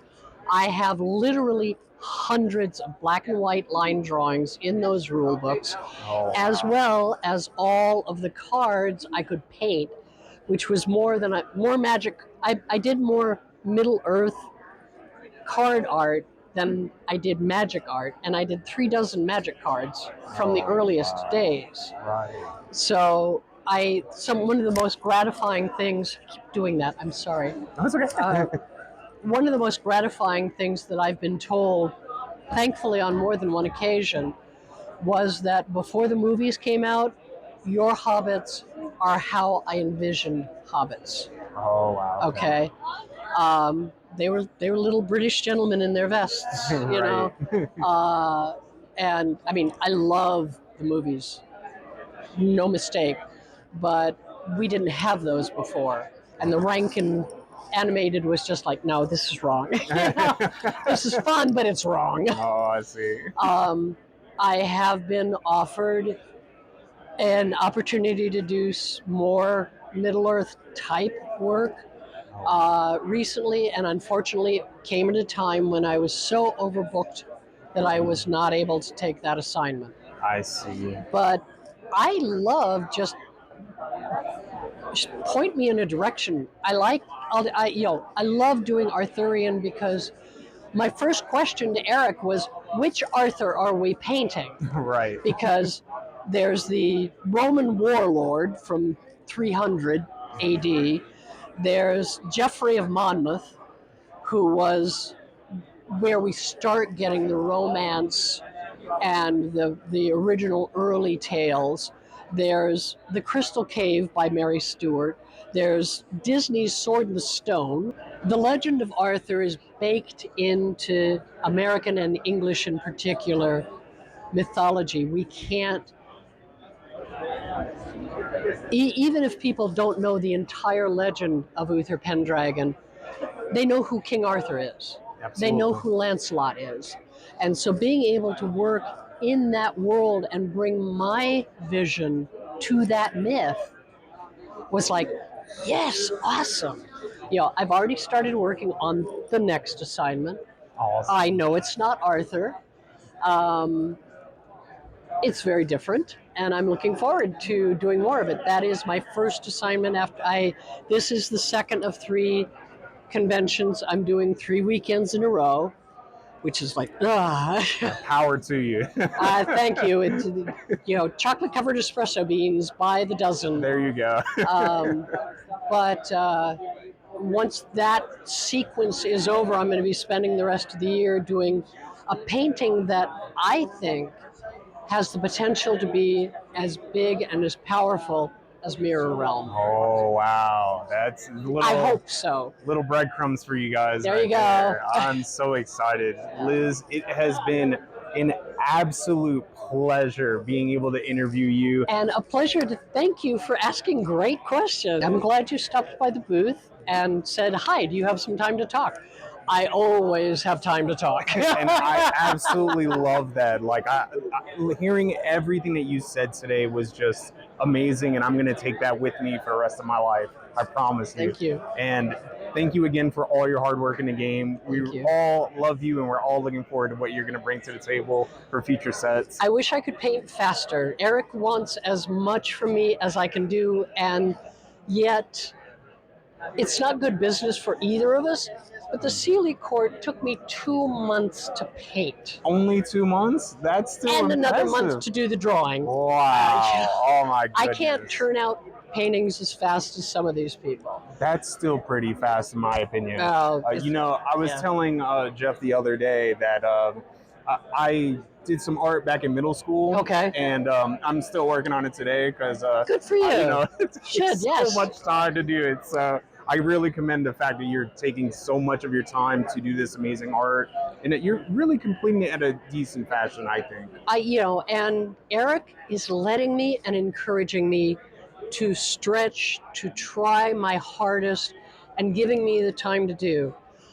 I'll end you with one last story. I know yes, I love it. I know the players and the stores were very unhappy that Arthurian Legends came out late. Yes. I am one of the reasons. Oh. Because I'd been working on the Unseelie court, and you shouldn't blame Erik. You should thank him. I thank him. I was about halfway finished with it when my old dog began failing. Oh, I'm sorry. He had to hear kidney that. disease. Old dogs. And I've had 8 Cardigan Welsh Corgis in the course of my life, but I always had overlapping animals. I had decided that he would be my last me dog because I'm getting old enough, I don't want them to outlive me. Okay, orphan dogs don't get, no matter how much you try and plan ahead, it's never a good thing. I had to let him go to the rainbow at the end of January. Oh, I'm so sorry to hear that. All the painting was going slower and slower because I was taking care of him. Saline injections, vet trips, just holding him. He was very much a heart dog. He was one of my favorites. On about February 3rd or 5th, Erik wrote me and said, "You are literally the last painting waiting to come in. Can you finish it by February 13th? And I said, no, I can't. My dog just died. It's all I can do to get off the couch and stop crying. Right. In addition, the emotions of a piece are very important to me. Wow. The sorrow and loss of the Sealy court.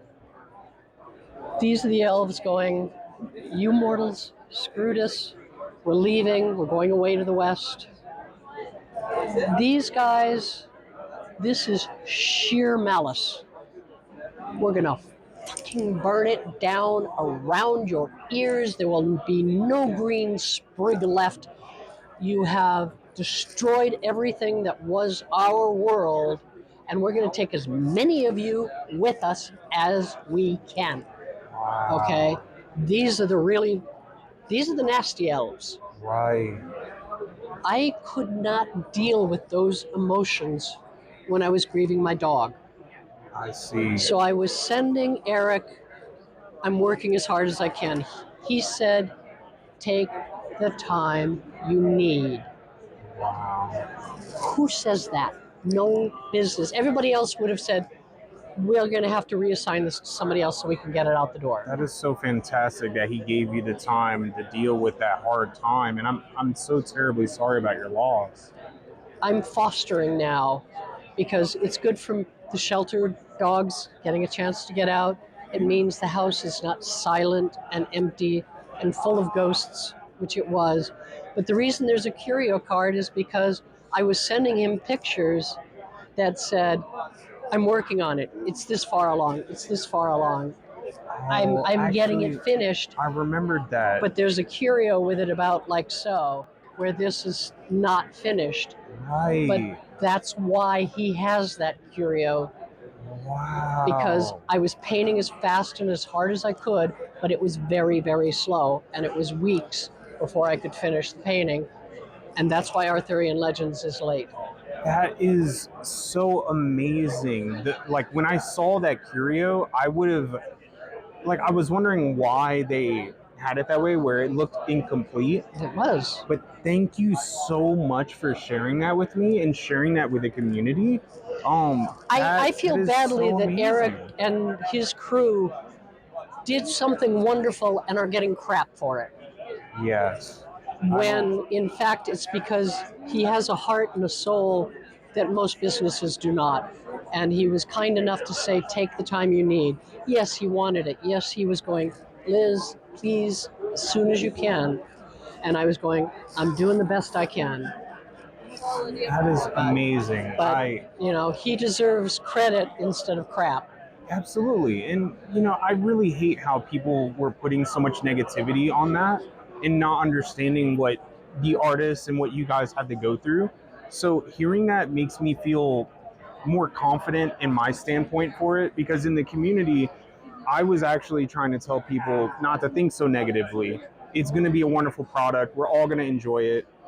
So thinking so harshly or saying so many harsh negative things about it is very disheartening, especially now. Like, you sending that message to these people is vital. It's very important to understand that, you know, it's not only just Erik having to run his business, it's you artists having to live your life and actually complete these masterpieces at appropriate times for you, you know? You know, I wish I could paint faster. I wish that, you know, my dog was still alive. You know, but life happens and it affects what we do. I think that was by far the most important story that you've told me today. Erik is a deeply good man. Peter H. Greg R. And to cut him some slack. Absolutely. Yeah. Absolutely. Thank you. Thank you for spreading that word. Oh my goodness. Like, Liz, I got to shake your hand. Sincerely, it was an absolute pleasure to be in your presence here and hear everything that you've had to not only put in your art, but to share with me and everyone in this community. Sincerely. I genuinely love this community. I have been in the game field for 45 years. I saw magic when it first began. I was one of the earliest artists. And the nice thing is that the community and the words I hear from the community are what I heard when magic began. Right. I'm here for the art. I'm here because it's a fun thing I can do with my father, with my daughter, with my mom and dad play, and I wanted to play with them. That's what I'm hearing here. Wow.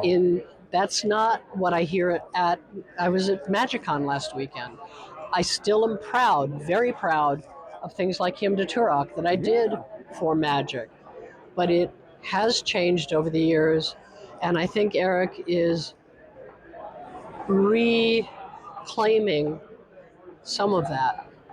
I agree. Honestly, like, I'm proud of what he's doing, and I hope that he just continues to have your back and all the other artists, and that way you guys can, again, continue to do what you love and create fantastic art for this wonderful game. I'm trying. Liz, yeah, of course. Yeah, I'd say that you're doing a fantastic job. Before I go, Liz, I have this very important playmat here. Yeah. So this playmat, I've had the pleasure of all the artists and soon to be a lot of content creators. It would mean so much to me having your beautiful signature on this playmat. It would be my pleasure. I know that you have a bunch of markers here. Of course, I have some Sharpies. Really what would mean the most to me is if you picked a color that's close to your favorite color as possible. As long as I'm able to get this bag open. There we go. So it would have to be either a forest green or a purple, and I will take the forest green. Fantastic. For the Sealies. There for you the go. elves.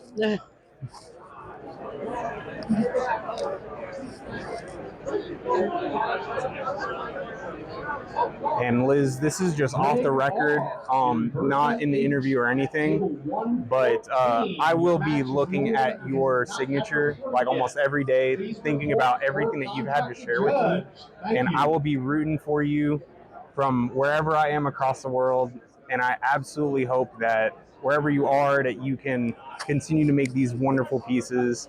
As long as I can, I will. Please support her on her Patreon. I am fairly active. I posted at least 3 posts talking about the Sealy Court, for example. All the characters, my storytelling comes out in what I write, and I try and give people good value for the kindness and the generosity they give me. That is fantastic. That is so wonderful to hear.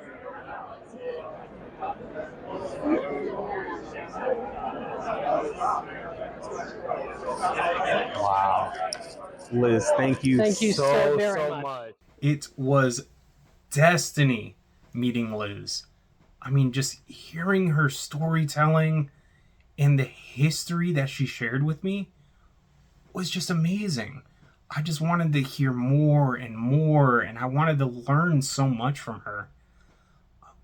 It was so heartbreaking hearing what she had to go through. Just hearing how so many people online were upset about the delay for Arthurian Legends, it just breaks my heart that she had to go through so much, you know? And I hope that this video can provide a message to people watching, where you should be very careful with what you post on the internet. You could hurt people's feelings, and hearing Liz's story was just nothing short of amazing.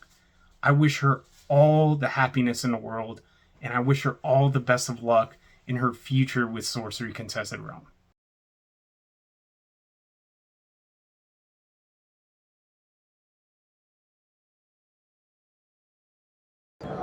Hey guys, Jeff Rosado, your boy, here with our new sorcery artist, Bryon Wackwitz. Bryon, how are you today, sir? Pretty good. How you doing? Awesome. I'm doing fantastic. How's your weekend been so far, Bryon? It's been cool. It's been interesting.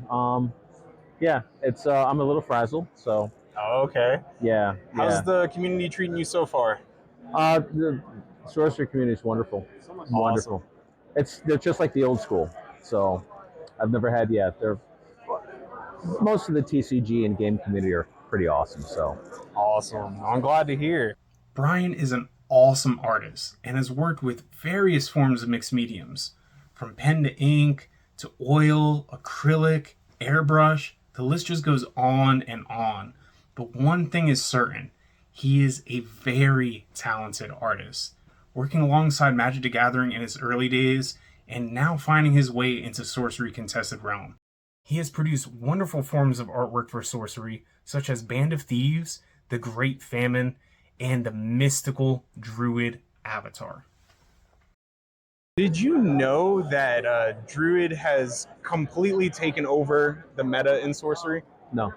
It is a very powerful avatar, and in case you don't know, it was certainly shaping the entire realm, because this card obviously makes 2 tokens. Yes. And these tokens not only help the Druid throughout the game, but really the true power of Druid is when he transforms. Okay. And when he transforms into that other artwork, he has such a good use with a card called Drums of Doom, and that combo is very popular right now. It's very hard to get around. Someone explained it to me. It's very good.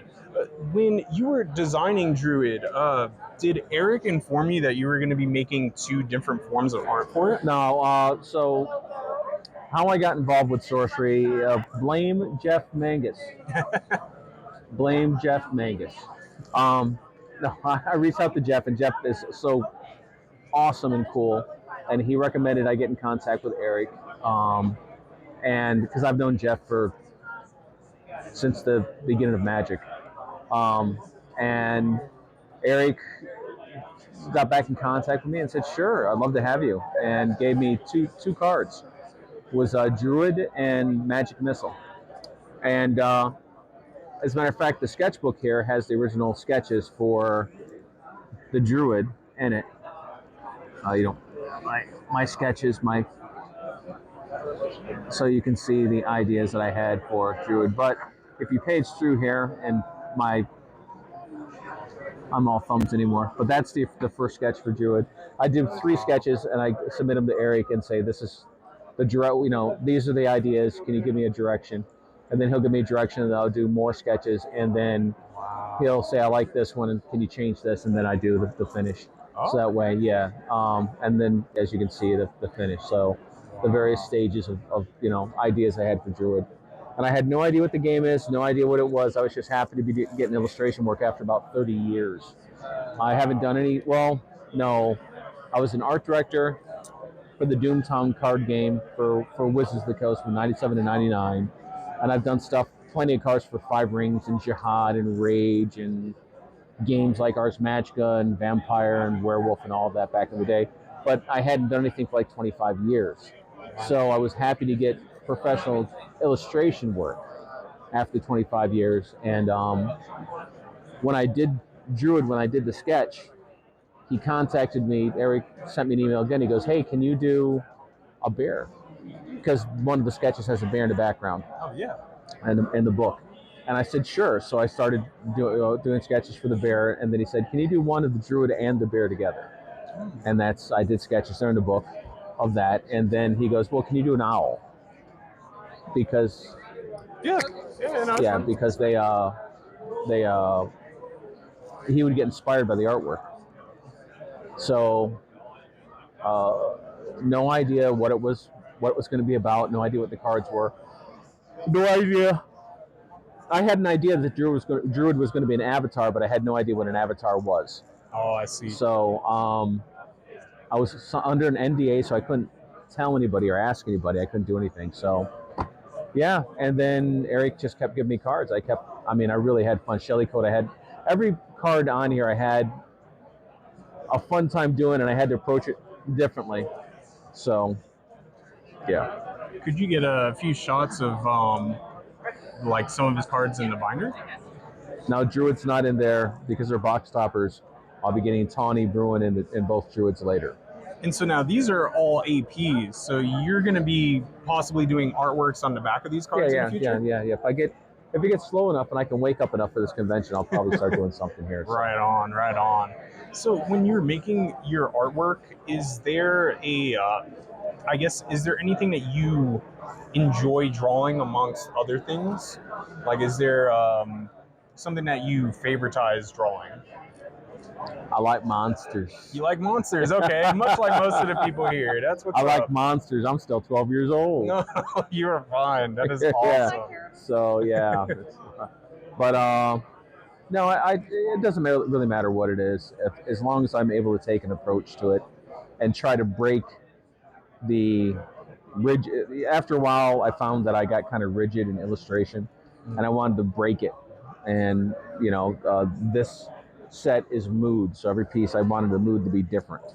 And the next work I'll be doing, I'm going to try to break it and have the perspective be different, so I could just try to show.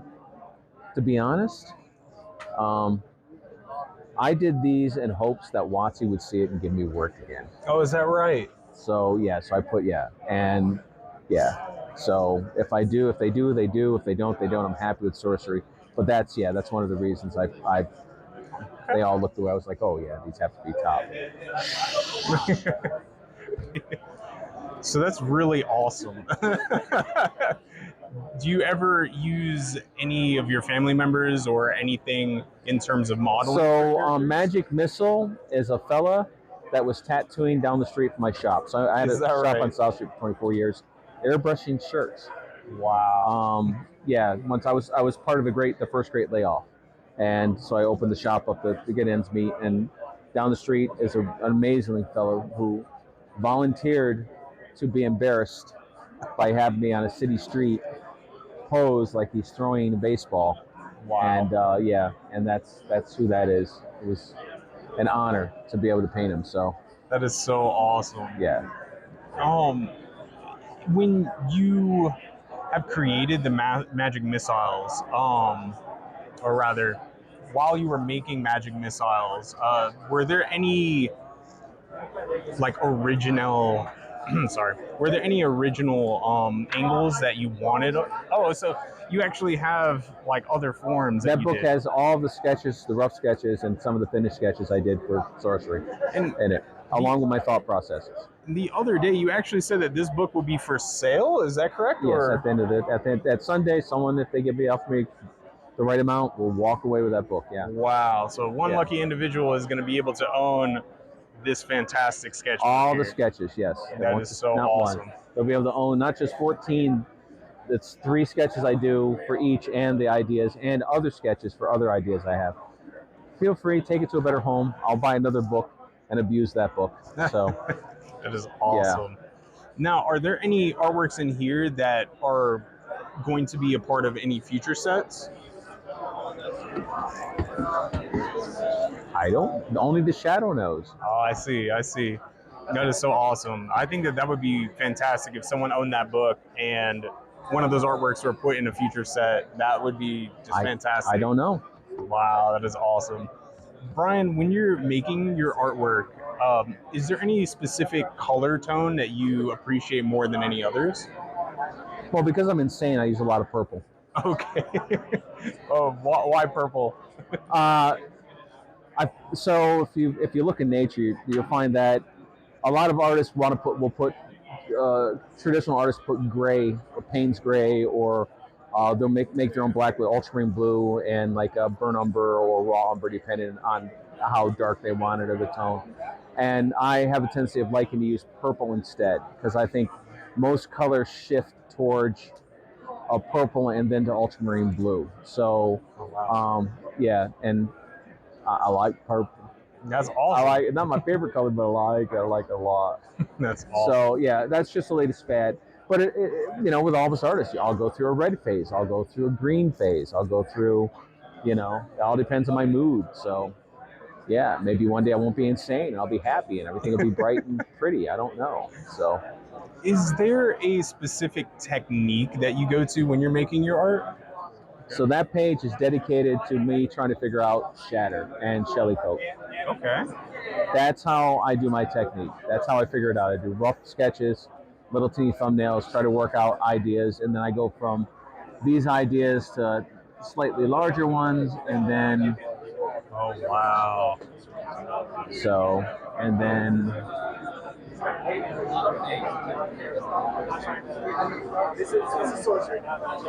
So you actually make like small little ones and then work your way up, and you also make multiple so that way you can compare them. See which one I like most, which design works better, and then I do bigger ones, because the bigger, a really rough little thing gives me kind of an idea for light and dark, and then the bigger one gives me a better idea what it's going to look like, and I'd be like, I don't like this, I can change that, I can change this. But yeah, this is my thought process, so you can see just how absolutely insane I am with... That is fantastic. That's one of the sketches for the Druid as well. That's one of the Druid ones when Erik asked me for the Druid and Bear together. That's one of the sketches I gave him. That is so awesome. And he didn't want it to be the Druid riding the bear, so... That is fantastic. I asked some of the other artists what their preferred techniques were, and I guess it's difficult to explain without a visualization. So the fact that you had that visualization there, I think that will certainly help others interpret what you mean in your art. Yeah. So Bryon, is there any words of wisdom you can offer to the audience or any future aspiring artists? Okay, so it's 25% talent, 25% who you know, and 50% luck. And I mean, you're going to want to read everything you can about art. You're going to want to study everything you can about art. But there are a tremendous amount of incredibly talented artists that are unknown, who are broke, And there are a bunch of artists who really aren't as talented as others who are making a ton of money. And that's because they're persistent. It's not personal. If you get turned down, criticism is just criticism. It's not attack upon your person. Don't take anything personal, and keep doing it. I got into magic because of 50% luck, not because I was a good artist.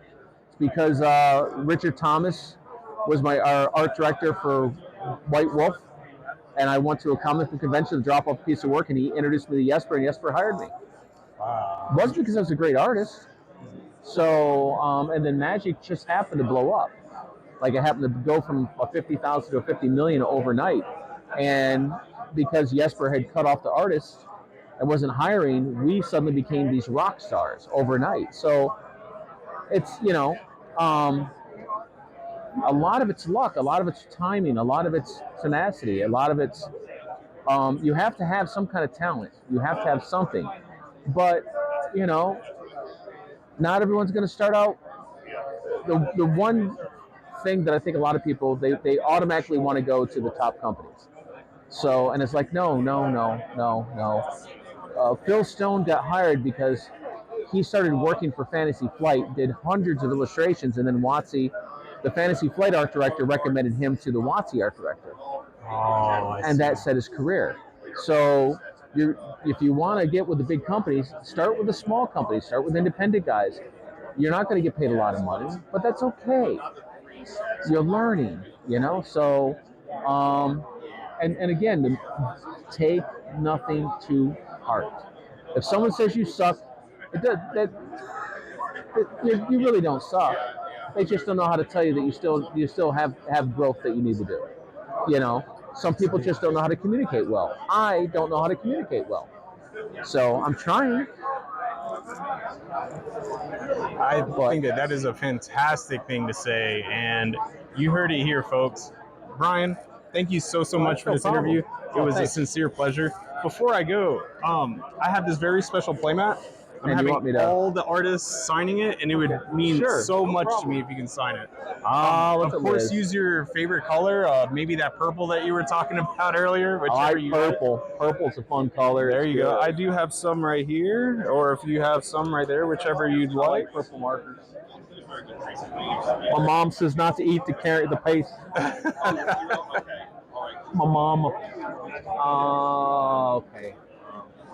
I don't have purple. You said you had a purple? Yes, sir, I do. Yeah. The purple I have is kind of garbage. Oh, you got Sharpies? Yeah, tons of them. I have Poscas. I thank you. It would be amazing if you can put it like maybe right around there. That area looks like it's lacking a little bit.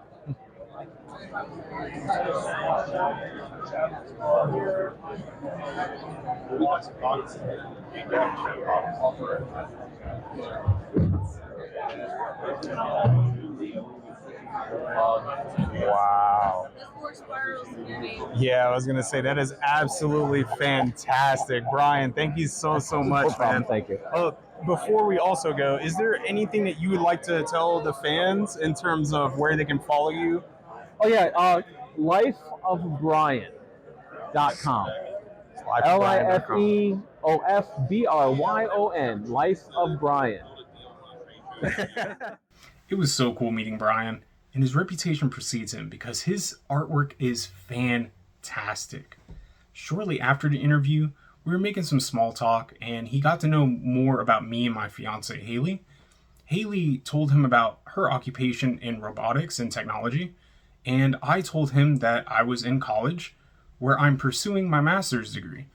I normally don't share this with everyone, but for those of you who are curious for what I'm going to college for, I'm trying to obtain my master's degree in molecular science and quantum software engineering.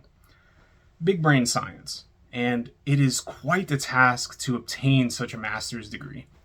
So after knowing that, he entrusted me with a very important task to create a teleporter so I can send him lunch throughout space-time. I don't know for sure if I can ever accomplish that, but you never know. You know what? maybe, just maybe, I might be able to pull it off. And Eureka! Wow, I think I just might have pulled this off.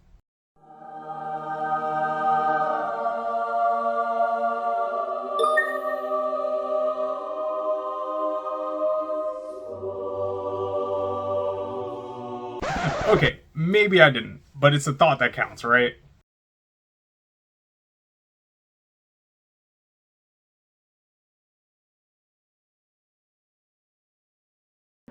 Your boy, Jeff Rosado, here with Tony Szczudlo. Thank you so much for taking the time to do this interview. Hey, no problem, man.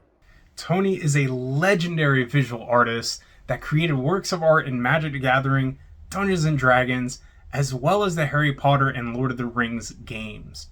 His artwork and cards are known throughout the realm, creating works of art such as Vaults of Zool, Questing Beast, the all-powerful Death Speaker, and the famous King of the Realm.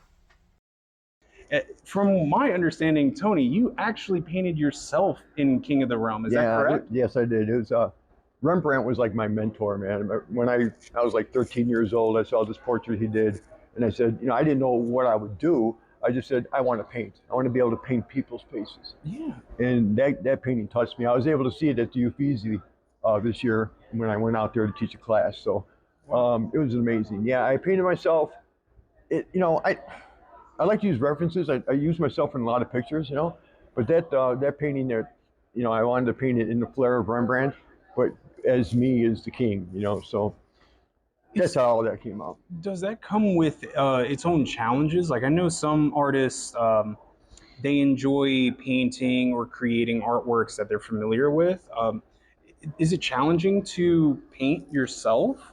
No, not at I all, huh? probably just do it in my sleep by now. Wow. Since I've been doing this for 30 years, I've done myself, not to the point where I want them to know it's me. Right. You know what I mean? But I use myself because it's hard to find models and stuff, and I take, Polaroids, pictures, whatever. And if I really want it to look like me, then I'll take like the King of the Realm. I want it to look like me. So I took a picture of it, of me. And it was just my profile. My hair was like really short at the time, so everything else is just made up. It's just my face. Oh, that's so awesome. When I first saw King of the Realm, I actually had no idea that it was you. Like I kind of knew, like it looked familiar, but I couldn't really put it as to why it looked familiar. Yeah. And Mike Servati, he actually like educated me that it was actually you. So I thought that was just so amazing, and that's a lot of talent going into that. Yeah, it's like being a portrait painter. That's basically how I started. I just painted portraits at first. Oh, really? And then like when I first started at TSR, the first painting I did for them was that huge battle scene for Birthright, and I never painted a horse in my life, and there's like 27 horses in that painting. Wow. So then after that, then Birthright had horses. There's armies, and so I'm still doing horses, as you can tell, in sorcery. So it's like one of my strengths, I guess, And Erik plays to everybody's strengths.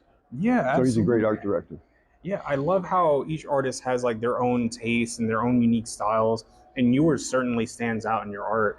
I've noticed in I know with the Holy Grail and with Love Potion, you put like these symbols in there. Yeah, Can I you got talk to me a glyphs. little Yeah, bit the more glyphs with the about cipher.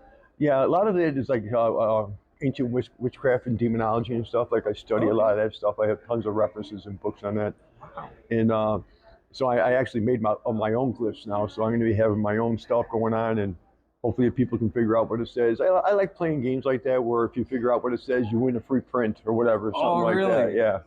So people seem to like it, And I just like putting all kinds of things with meaning. All my paintings try to tell a story, and everything's, I mean, I don't do it every time, but if it comes out where, okay, I can use these glyphs here, then I'll start writing stuff like that. Like the Love Potion, it says on the bottle, it says love, and then on the scroll, it says Love Potion number 9, and the little small like rocks, it says Searchers, because that was the band who wrote that song, Love Potion number 9. Is that right? Wow, I never really connected that, and now that I'm visualizing it, I can see that, and that's really, really talented. I don't do it, people say, well, why do you do that? Was that in the art order? Oh, No, man, it was an art order. Oh, you're gonna have to beep that out. Sorry. It's okay. I go, no, but that's what makes it fun for me. Absolutely. You know, and I just have to do that kind of stuff. I can't stop myself. I think that it's fun for even the people enjoying the game as well. Oh yeah, I think they do enjoy it. You know, Yeah. it's just a little something extra that they, you know, what I want people to do when they look at my artwork is to really look at it. You know, what I mean, don't just like glance at it and say, okay, this, that, another thing. You know, but you know, hey, he's hidden something in here. I know it's here. Yeah. And usually it is. You know, so like the Questing Beast. On the flip side of that foil, you'll see there's a guy like that's hiding away from the beast. He's like tucked under a rock. And he's holding his side. He's all bleeding and stuff. Actually, That's as a not matter of seen in the fact, card with the box. You won't believe this. So a lot of stuff that's underneath those boxes, I put stuff in there, hidden things, because it's not going to be seen on the card, but it's on the original painting. You know. You know, you may actually find this interesting. A YouTuber bought us a pack so he can actually eat a sorcery card. Like I actually fed him a sorcery card and he ate it for my interview. Yeah, you'll find that interesting. I actually pulled a foil. Who ate a card? His name is just Druzi, and he has like yellow hair, white coat. This dude literally physically ate a card, and I can't wait for you to see it if you check out my channel. I actually pulled a foil questing beast. Okay. And I was very you see scared to feed him this. Yes, and you can actually, I'll show it to the camera a little bit. So of course you have like the text box here, but on the full art side, you'll see like a little gentleman there hiding from the questing beast, and you'll have his little signature right there as well. I love that with the foils where the text box does kind of get in the way from some of the art, and when you look at the full art, you can actually appreciate it fully. When you're creating your artwork, do you keep that in mind that the text box is going to be in the way? I do that. I do now. Yeah, When I worked for Magic and stuff for Magic, I didn't give a because they just had it. It never covered it.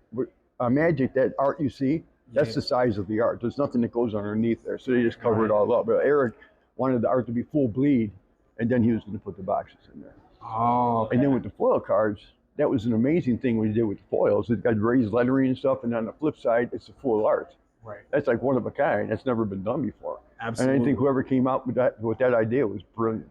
It was a genius idea. Yeah. I think that's what has attracted a lot of people into the game was not, of course, the familiarity with how it was with old school Magic, but with the foils and like exactly what you said. Yeah. It gives off a sense of appreciation for you artists and your art. Tell me, have you had a chance to actually play Sorcery? No. I think I've never played any of the games ever. You know, I've been doing this for 30 years. I dabbled with Dungeons and Dragons in the beginning before I started working for them. Yeah. Even before I went to art school. But I've never played.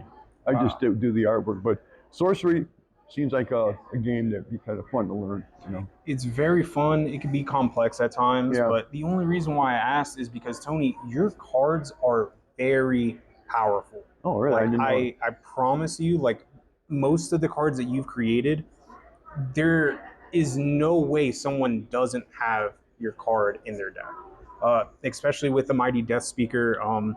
That avatar is so powerful, and with the upcoming sets, it's only just going to get stronger and stronger.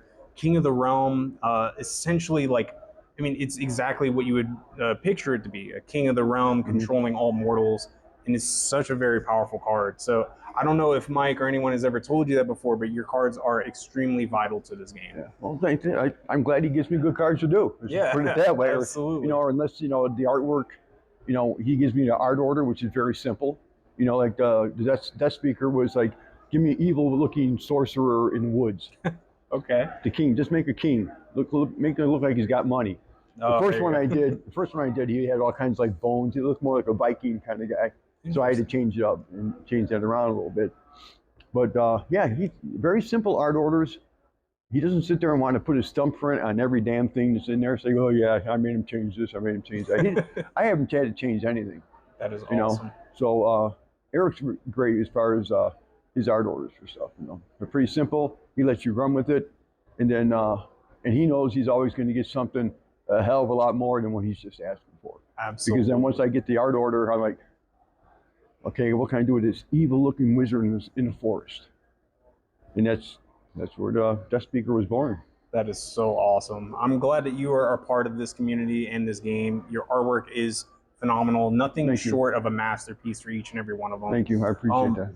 Before we go, Tony, is there anything that you would like to say to the audience, or is there any advice or words of wisdom you can offer to any new aspiring artists? Well, the only thing I can say is just be yourself. Paint what makes you happy.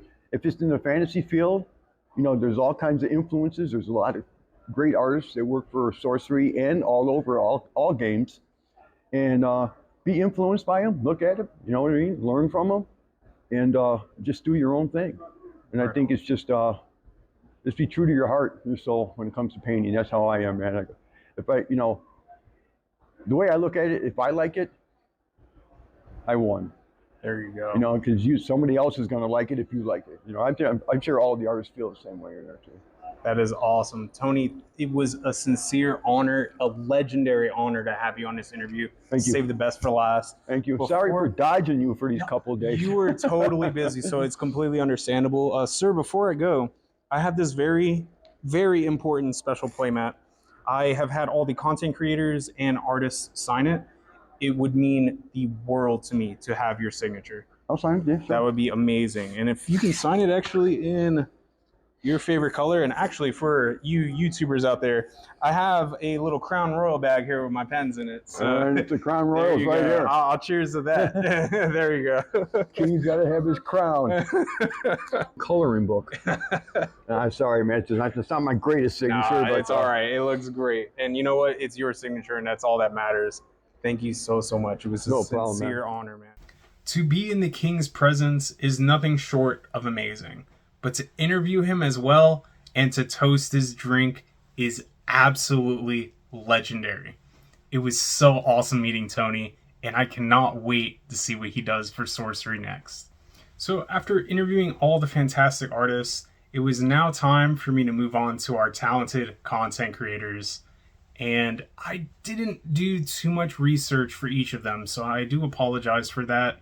I wish I would have done more research for them. Nevertheless, I hope you guys enjoy.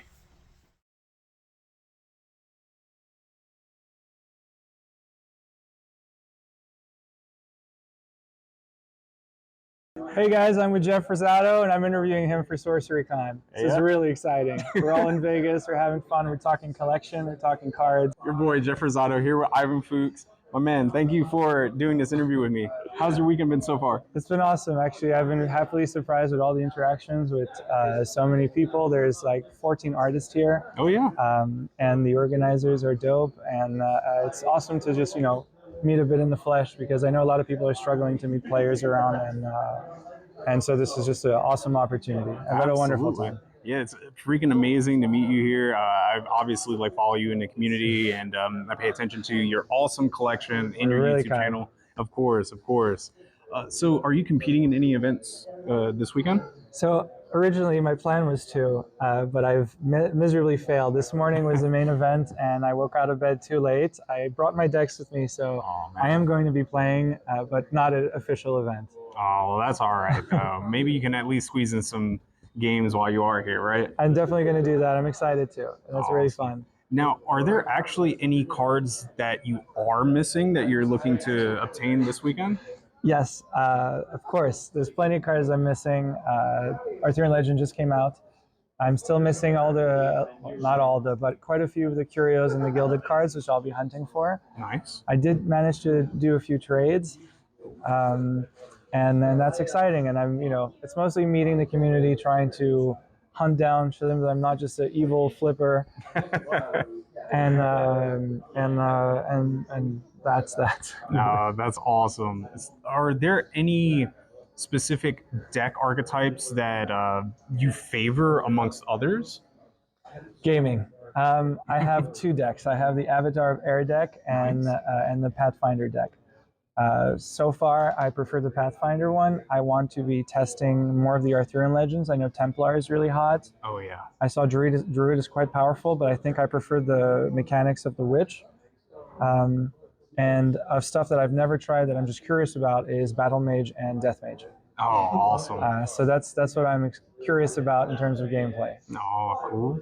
So what about you? For me, I'm playing Elemental Throne. Yeah, of course, you told me. Of yes. course, I saw your element. Yeah, I don't know why I asked. It's beautiful. No, it's all right. I appreciate it. Did you show that again, though? Yeah, so I actually have a video. I'm not sure if I have already uploaded it by the time I upload this video, but it's in the works, it's in the making. Hopefully we'll be uploading it tonight. Just really depends. I'm still working on a thumbnail that I'm going to incorporate into the video, but I've made my edits, I've had test plays, and I think I got the list just right with these new updates. That's really fun. I mean, I'm sure you guys have already seen the Elementalist AP that he has, that he fought really hard for. Yeah. And it's incredible, and just seeing it in person is a treat. Oh, so yeah. I was really happy to see that. It's really, really dope. Thank you. That's very kind of you to say. Matter of fact, do you own any APs? I own 0 APs as of yesterday, but I started, nice. sorry, I have never owned any AP ever until yesterday. Right on. Where I purchased quite a few from the wonderful Margaret Organ. Awesome. And I'm excited. So now I have a couple, and I don't know where that collection is going to go, and it's a dangerous route to start. I can imagine. You obviously have one of the most, if not the most impressive collections I've ever seen in Sorcery. And I think that, you know, when I saw your videos on what you did have, and of course you sharing them in person with me, it was just such a treat. And I was like, man, if this guy happens to get a binder with APs, that's going to just be the cherry on top right there. I think that's financially a whole other league. For sure. I was actually my collection was put to shame by, I think, 1 or 2 people that I've met here. Really? One guy that I met here, and that's awesome, and it's humbling, and it's really, really cool. But I'm really happy with the collection I have. I'm very proud of it, and I'm going to keep trying to pursue my personal goals with Sorcery and my collection. That is awesome, man. I actually can't believe that you said that, because I was under the impression that you just flat out had the best collection in the entire community. And so for cards, because I don't keep any sealed product. I just like to crack my boxes and keep what I need and trade extras and stuff like that. Nice. But I've met a couple people here, 2 people here, that have very large sealed positions, and some that have, you know, all the alpha curios, which I have 0 of, for example. Oh, wow. And I think that's really, really incredible. So, you know, we all have our own little things that sometimes, oh, I have this that you don't have, but it doesn't really go like that. But yeah, no, I have one of the really, really nice collections out there, and I met someone else that had an incredible collection. So it's nice, it's wonderful. I like meeting other collectors, and obviously, you know, a lot of the players and the people that are just happy to trade and get together here. For sure, man. Before we go, I actually had just a few questions in terms of meta. So what decks do you expect are going to be very impactful in this upcoming set, especially in this weekend? So I haven't seen much of the Witch, but I think she's really powerful. I like that you can use your spells again and again, and we can already do that in Magic the Gathering, and I'm sure there's someone that's going to figure out some kind of combo that's going to go off. Absolutely. And I think that's what I'm probably going to be looking at more closely. Cool. Otherwise, I know Templar and Druid are popping off, and I'm seeing them being played a lot. But I'm mostly curious around the Witch. She's the one I want to discover some crazy combo, and I want to build a deck around her, and that's something I want to try meta-wise. That's awesome. It's actually funny you say that. I told you a moment ago that I actually have everything in alpha, everything in beta, except for the curios and some foils. And Arthurian Legends, I actually just completed my set, or at least so I thought, but you just reminded me, Witch is actually the last card that I need. So you're missing the Witch. I am. But yeah, I can't wait to get my hands on that. It's certainly a powerful avatar, and I'm just very excited for Arthurian Legends. Is there any mechanics or cards that you would say are your least favorite? Honestly, no. It's a new card game. Honestly, we've had it for 2 years, 2 years and a half, and all the decks are pretty fun. I like the mid-game feel. I like that it's it takes a bit of time. We play for a little bit. You're I think fastest games maybe 20 minutes. Yeah. And I think that's cool. I enjoy that. I don't really like the turn 1, turn 2, turn 3 wins that you can have in Magic the Gathering or Yu-Gi-Oh! You have to build a board around yourself. And until we have a card that will fundamentally disrupt the game and accelerate it to that extent, I don't have anything to hate on. That's awesome. You know, I do have something to add to that. I accidentally discovered a combo. Turn 1 win. Well, kind of close. I discovered the other day while I was test playing my new Elemental Throne deck that I was able to make a turn 2 Great Old One, get my opponent on death's door by turn 3, and it was like a 6-minute game. That's the fastest I've heard of and seen. And if you can do that, because I mean you have to pull your Great One, and that's a unique. So absolutely. There's a few factors that go in there, and if you don't pull it, that's not going to happen. So if you can just do it every now and then, no problem with me. But if you can do it consistently, that's where it's a problem. Absolutely, I agree. So when we see tutors or stuff like for creatures, and to go through your deck and find them and put them into play, then maybe we'll have to revise the conversation. Definitely. Until then, I think that's perfectly fine every now and then. Cool. Yeah, I don't think I'm gonna have that as consistently as one would think. So like everything that you said absolutely makes perfect sense. Of course, the unique rarity makes it certainly harder to pull. Honestly, I didn't even know my deck was capable of doing that until I played that game, and I'm mad I didn't get it recorded. But you guys heard it here, folks. Ivan Fuchs, thank you so much, man. You are a Jeff, treat to have. It's a awesome pleasure. To meet I'm you. happy to be here. I'm happy to meet Aileen behind the camera. Yeah. Congratulations on the engagement. Thank you so much. I appreciate it. And that's really fun. Before I go, Ivan, I actually have this fantastic playmat.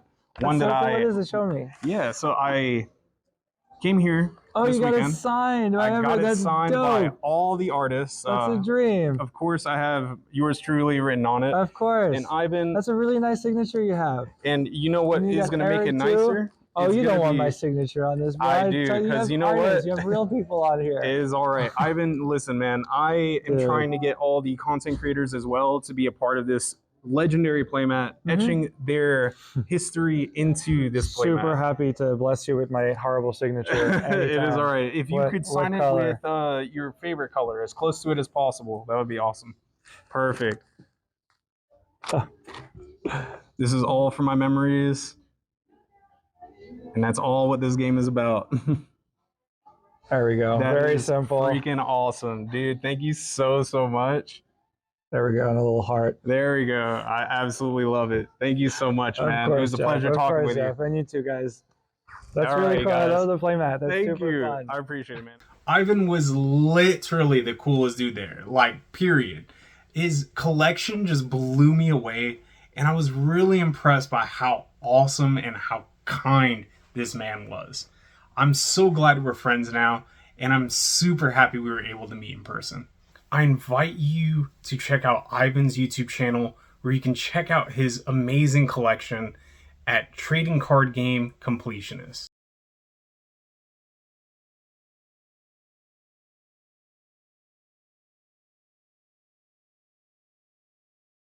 Your boy, Jeff Rosado, here with Joshua Clark, the Lord of Itza, my buddy. Thank you so much for doing this interview with me. No problem. I know that you were significantly busy this weekend, and you're judging, correct? Yes.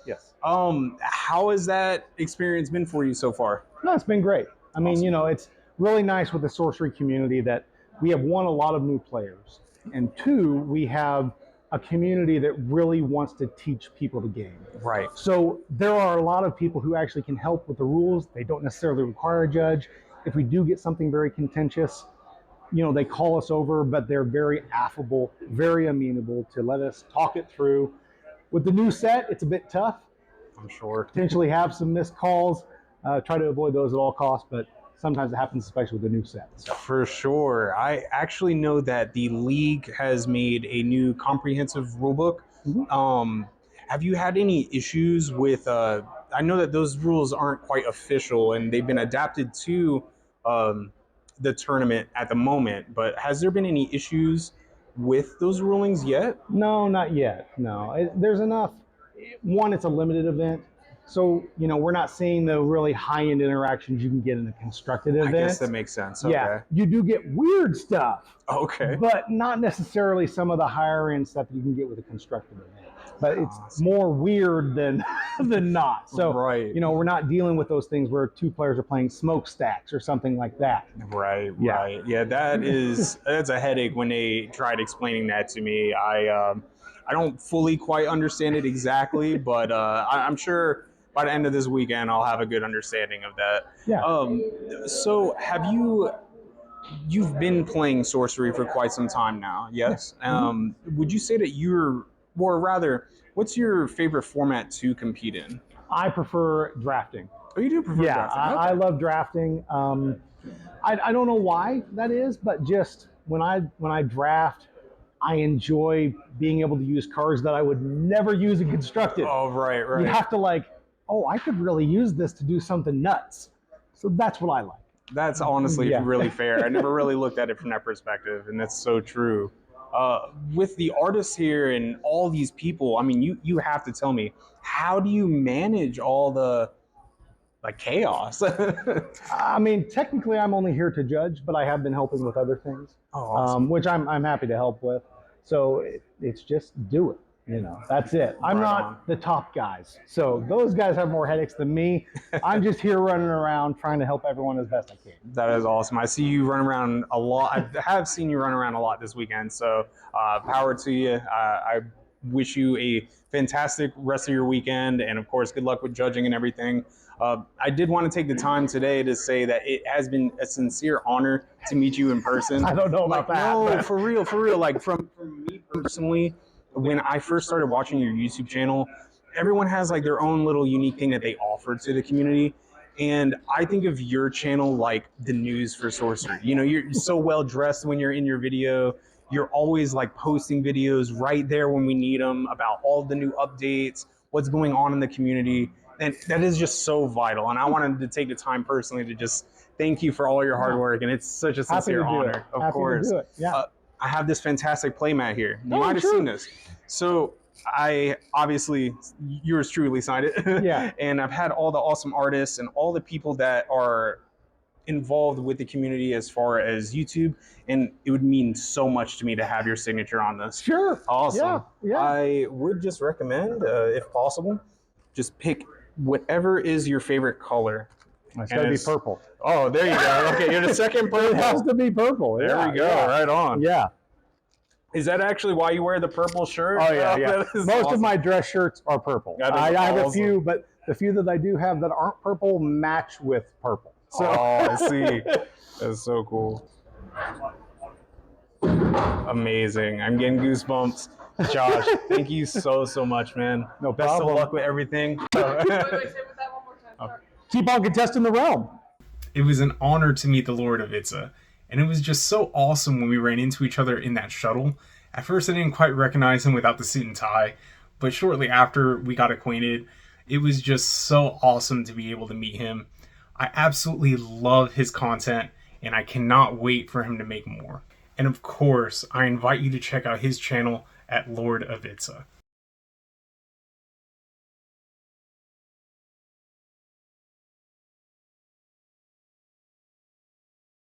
Your boy, Jeff Rosado, here with Ochoa, the Ochoa 3 on YouTube channel. It is a pleasure to have you here, and I'm so glad I was able to find you. Yeah. Tell me, you're judging as well? Yes, definitely. Yeah. How's that going? It's been good so far. Arthurian Legend's been a lot of fun to judge. Had a lot of fun questions. Tomorrow's going to be very interesting once we do the constructed event with both Arthurian Legends and beta cards and alpha all together in one. But I'm excited to see what comes out of it. So. Now, are you actually going to be participating in that event? I will not, no. Just strictly judging all weekend, but it's been a ton of fun. The judge team's great, so I've been blessed. Now, I know that the league they've made new comprehensive rules for the tournament. How have you felt about those updated rules? I have liked them a lot. Some of them have definitely clarified some things for me, just thinking them out, putting the cards on the table and just kind of going through the motions myself. Right. And it definitely helps explain a lot of certain interactions in my eyes. I know some players, sometimes it might be a little bit difficult to understand the words that are written, and especially in that comp doc, but it's that's why we're here, to help explain those rules. So Right on. yeah. We're glad to have you here. Your YouTube channel is really nice. I love how you actually have like actual cards playing, and I believe you're playing with like some of your friends and people. Yeah, our local scene. Yeah, we have a super healthy group of, we're averaging 18 players weekly. Nice. So right on. it's pretty awesome. That's it's exciting. so cool. I always had a question, and not to put you on the spot. Yeah. But the thumbnails for your YouTube video. Oh Dude, yeah. those like attract me so hard. Like as soon as I see it, I'm like, I have to watch the video, right? And on top of that, it's sorcery content, so of course I'm going to be all about it. For sure. What's your inspiration with the thumbnails? Is it just something that you just do for fun? It's just kind of that classic like early 2000s YouTube meme, just clickbait. Yeah, like you got me on it. Yeah, that's what I was going for. I'm happy it worked. But yeah, that's pretty much it. It's just, you know, people see it and they're like, what the heck? And then especially to see sorcery cards associated with some of those images, it's just, it gets people clicking on the video. So for sure, it worked for me. So it's definitely working. I'm happy man. it did. Actually, I saw that you might have been playing a few different decks, or maybe it was like some of your friends piloting. What deck are you more comfortable with playing? Like, what's your go-to when piloting a deck? Honestly, my go-to deck is Enchantress. Enchantress, okay. I am not the greatest deck builder in the world. Okay. I am definitely a net decker. Nice. But Zalem's control list, it's, you know, most viewed all time on Curiosa, and that's been the list I've been playing since December of last year. Oh wow. That's my most comfortable list. I do really enjoy Death Speaker a lot as well, but there's just something about the complexity of Enchantress, especially being a judge, that really just feeds my brain, and it's just a good serotonin for me. So that's so funny you say, because when I was first learning Enchantress, for one, when I made a deck tech video, you might have seen it. I actually had to delete 2 other ones prior, because 1, I was explaining the rulings wrong. 2, I was using the deck completely wrong. And I felt as though Enchantress was the deck that I needed a completely separate rulebook for. Yes. And I always think that when people are playing Enchantress, I used to think that they were just, you know, just good control players.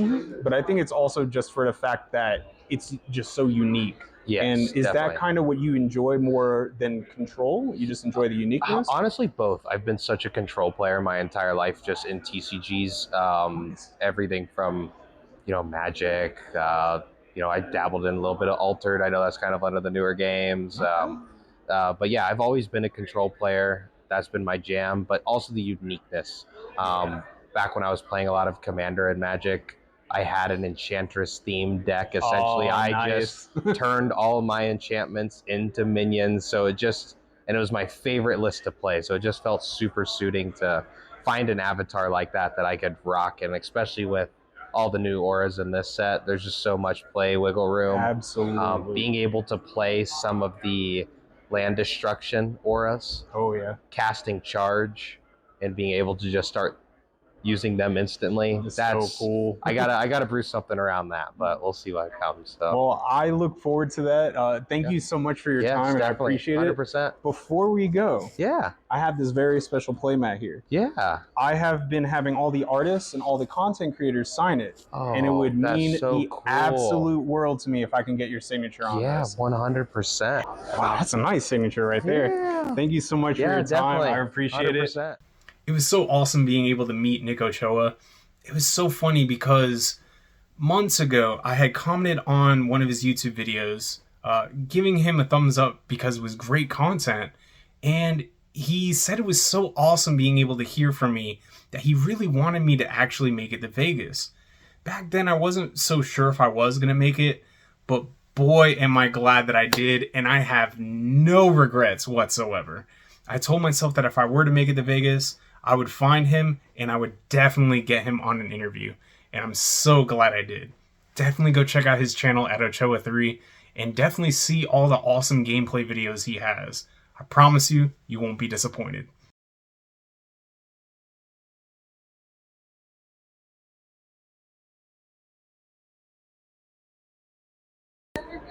Your boy, Jeff Rosado, here with the infamous Jarrett Messing. Hey, how are you? are you? I'm good. Jarrett, I have followed you since that Gen Con tournament. Yes. Your Death Speaker list is one of the unique decks I've seen, and it is just such an awesome, sweet list. I appreciate it. Of course. Are you still playing Death Speaker? I was. So I haven't integrated Arthurian Legends yet. I've kind of just been doing limited to get a feel for the set. The last thing I was messing with was Death Speaker trying to recur mixes. Oh, wow. With the Scavenging Fiend to That get out sounds big really sweet. fire spells. Right. And it sort of works, but it's gotten a lot harder. Oh, okay. And I plus the see. Roots meta kind of pushed me away from Death Speaker, so I think the shift in deck size is going to give space for Death Speaker to come back a little bit. I can agree. There's certainly, I don't know if you've seen my, I actually invented a list with Death Speaker, and it's a Reanimator shell. So I had it with Cathera Mechanism, Raised Dead, Cordis and Thias, all those crazy things. Sure, yeah. Tell me, have you experimented much with Cordis and Thias? So I've put it in the deck a couple of times, and it's one of those things where if you get it at the right time, it's a game winner, and if you don't, it's not that useful. Yeah, So it's one of those cards where it but requires good timing. It's a super powerful card, and if you can just camp out on it and wait for the right moment, it will win games. It's a great card. I love it. Absolutely. Yeah, I absolutely love your list. Are there any other decks that you are piloting maybe this weekend?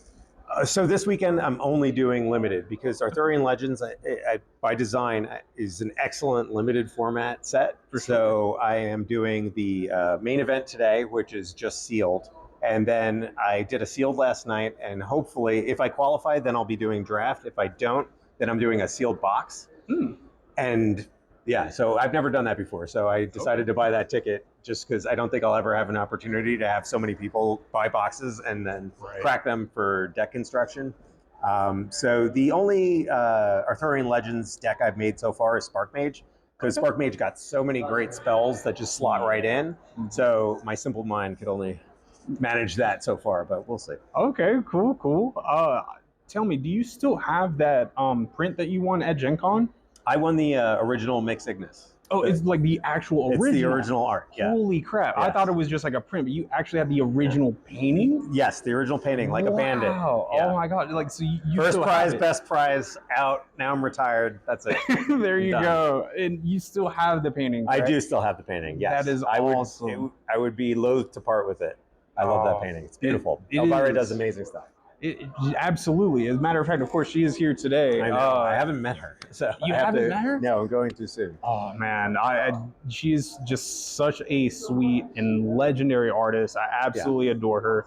I love all her art. Yeah, and she's making her name with this game. Absolutely. And deservedly, right? Like, she's highlighted in Arthurian Legends for a good reason. So. Absolutely. Which actually leads up to my next question. Are there any favorite artworks or favorite artists that you enjoy currently? I know it's kind of hard to say. Elvira, I adore. I am very proud and honored to own some of her stuff. I am a huge Bryan Smith fan. Yeah. So he and I have been talking for a long time because I bought one of his paintings. Yes. A long time ago. Wow. Yeah, before everybody recognized the appeal, right? That is so cool. And I did a sculpture. I did a miniature because I'm a miniature wargamer. I do Warhammer and stuff. So I sculpted a Pudge Butcher and I sent it to New Zealand to Erik and them. And that's how it has its, obviously it's a 3D miniature, so I had to do the backside. So I sculpted the backside, and that's how the promo, the backside of Pudge promo came to be from that miniature. They came to Bryon, had him do the dust promo, and so he wound up painting the ass of Pudge, which is like amazing. That is so crazy. I never knew that. Yeah. So, it's wow, that's so crazy. Wild. So I'm a huge Bryan Smith fan, obviously. That is so awesome. Who else? Tony Szczudlo is amazing, and I've known him. I saw his art in the set, and I was like, wait, I recognize that because I know it from Birthright. Yeah. The D&D expansion. So I was like, that's amazing because bringing all worlds together. I mean, all the artists are fantastic. They're super fantastic in their own unique way. It's almost hard to choose which one you adore most, right? Yeah. And Seb McKinnon's in the set, and that was one of the foils I pulled from Arthurian Legends. Oh, nice. Midnight Summer Midnight, Stream. yes. That's a good card. That's actually it's her favorite Beautiful. artwork. Yeah. Oh yeah. She had to get the pawn. That's Yeah. so awesome. Jarrett, what are some of A Midsummer Night's Dream. That's right. Midsummer Night's Dream. Yeah. Yes. What are some archetypes that you are expecting to warp the meta shortly after this tournament? So this is all limited. I know there's a constructed event tomorrow. That's correct. So yeah, I definitely am not ahead on the meta. I think Spark Mage is really cool and good. Got a ton of stuff for it, but I think there are definitely more powerful decks. Avatar of Air got better, and Avatar of Air was already awesome. And I just think the mobility and the ability to deliver maddening bells can just shut games down. Absolutely. I think it feels like Avatar of Earth has been overlooked lately, and I thought that was a really good answer for Air. So if Air's better, I think Earth is also still really great.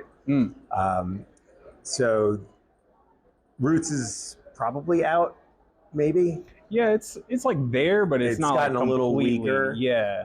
Death Speaker just got more stuff, so Death Speaker I think will always be getting better as time goes on. I just wonder if it might be a little slow. It could, because I don't like playing into Avatar of Air with Death Speaker. That feels bad to me. Right. Like if they get a maddening bells, it usually is a game winner. So yeah. So I don't know. Okay. If the deck sizes keep increasing, then I think it'll open up more avenues, because then it becomes more about, like, did you see the counter, or are you just playing your game? I guess that makes sense. I never really looked at it that way. But it makes I liked your Enchantress deck, by the way. Not Enchantress, Elementalist deck. Thank you. I actually very cool deck. Elementalist is great too. It's fantastic. Yeah. And just won the league. Yeah, it did. And actually, it's so fantastic because I think that is also another avatar that's going to get more and more, powerful as the game goes on. Because there's just more cards from different elements that all slot in, especially one threshold, which is a great, I agree with you. I actually, and don't tell many people, but I'm competing tomorrow. This is not going on YouTube, right? It is. But it's not going on YouTube until after the service. Yeah, so we'll be yeah. all right. I did make a updated list for Elemental Throne. I will be piloting it tomorrow. Awesome. I'm super excited to show it with everyone, and I feel like it's just right. Good luck. I really appreciate it. Jarrett, thank you so much for your time. I look forward to hearing how it does, okay? I'll talk to you tomorrow. For sure. Absolutely. Pleasure meeting you. Yeah, same. Yeah. Sincere honor meeting you. Likewise. Before I go, I have this fantastic playmat here. Yes. And I have had all the artists and content creators sign it. You don't make content, do you? No, not really. Okay, well, I've done like a couple of live box openings just to hang out with people, but that's it. Well, that's fair. It would mean a sincere honor if I can have your signature on this playmat. I don't think I deserve to be on it, but I'll do it. He's so humble, everyone. I'll go in a nice little corner. There you go. And it would be cool if I can get you to sign on or with your favorite color, whichever one is closer to it. Oh, okay. We'll go with a nice blue. There you go. Have a good blue. All right.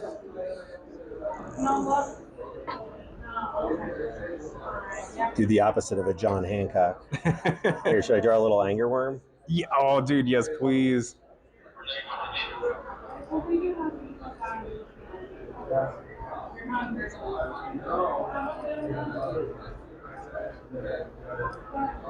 There you go. That is so awesome. It's my little face hugger. Jarrett, thank you so much, Pleasure, man. man. Sincere honor. Thank you so much. You take care, and best of luck in all your games, okay? Likewise. It was so cool meeting Jarrett. I wasn't sure if he was going to be at SorceryCon, but thankfully I ran into him, and I'm so glad I was able to do an interview with him.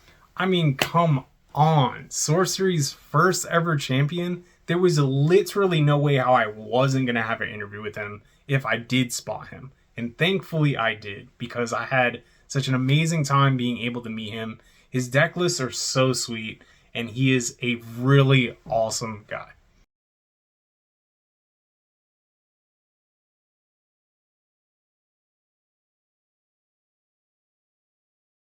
Your boy, Jeff Rosado, here with Just Druzi. Dude, it is so awesome to meet you here. How's your weekend been so far, man? It has been phenomenal. I am just getting into Sorcery, and I'm a vintage Magic fan, getting just now into this new TCG that is so reminiscent of it, and I am a huge fan, man. I couldn't be happier to be here. Cool, man. We're so glad that we ran into you, because I at first didn't know much about your channel, but then you introduced yourself. You've just been a gentleman, and you've just been showing us, so much awesome things on your channel.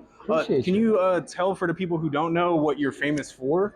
So my name is Just Druzi, and I'm basically the jackass of TCG. I do some crazy extreme content. When people open packs, I will eat cards. I actually have submission right now for the Guinness Book of World Records for the most trading cards eaten. I also eat live bugs. Halloween, we did live black hissing cockroaches. And I also tattoo stuff on my face that other people pick out. So yeah, I get pretty weird with it. That's so awesome, though. Like, we commend your efforts to that, and that is just so freaking awesome. How long have you been playing Sorcery for, actually? Actually, I've only played one single game of Sorcery, but we've opened a lot of it on my stream. Actually, we were opening a box of, I think, Exodus in MTG, and one of my buyers was like, hey, have you ever heard of Sorcery? And I was like, no, I hadn't. And we got a couple of boxes of beta Sorcery, and oh my goodness, I was in love. I fell in love instantly. It is a beautiful TCG, and I really want to see it expand and grow. I didn't even know this con was going on. I had a couple of Arthurian Legends master cases we were ripping into, and people were like, oh my God, dude, you got to go to this con that's coming up in a couple days. And I'm so happy to be here and be a part of this community. It's been so inviting and so welcoming. Bunch of people doing a bunch of cool stuff, and yeah, I'm really excited to be a part of it, man. That's so awesome. And you're saying a lot of people are doing cool stuff. You're doing a lot of cool stuff right here. Thanks, so that's so man. cool. I appreciate you. Of course. You actually did me the honor of buying me an Arthurian Legends pack. Yes, I did. It is so very kind of you. I want to shake your hand again for that. Hey, it's what I do, man. I give a lot of stuff away. So we're going to make this interview a little weird. I'm going to open up this pack, and I'm going to see if this gentleman will eat a card for me today. So let's crack it open and see what we got here. If I can actually get it open, my God. My hands are so I believe in slippery. you.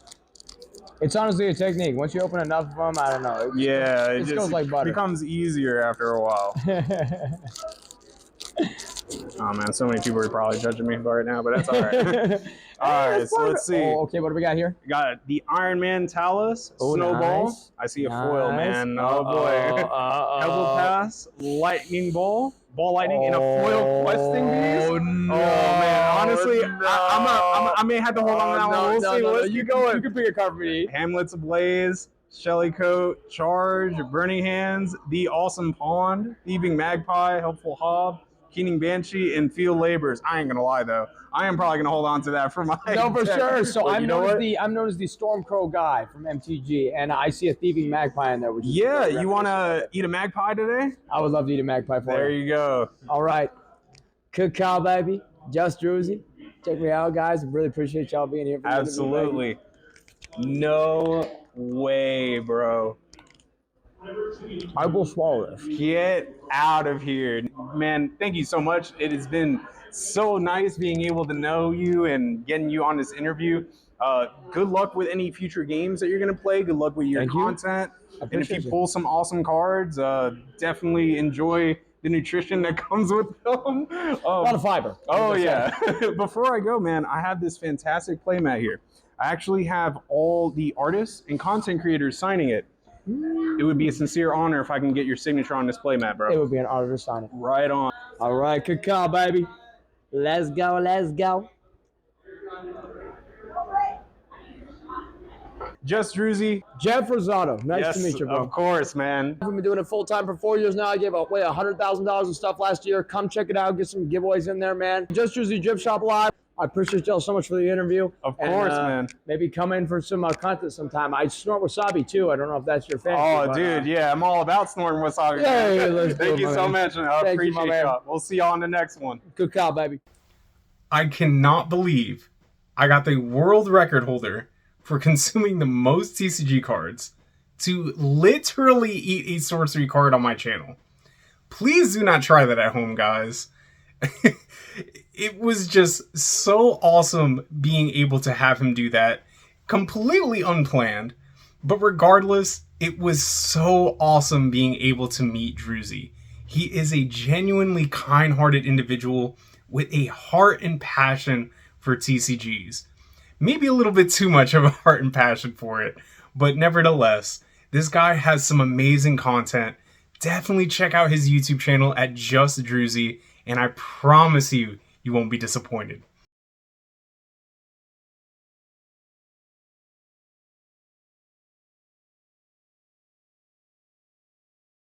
Your boy, Jeff Rosado, with my boy, Mike Servati Hey, from man. Collective Art House. Thanks It's for so making it awesome. out, too. This guy's the premier champion of all of sorcery. Oh, yeah, of course. I'm here to sweep the leg, you know what I'm saying? Nice. So, Mike, how's your weekend been so far?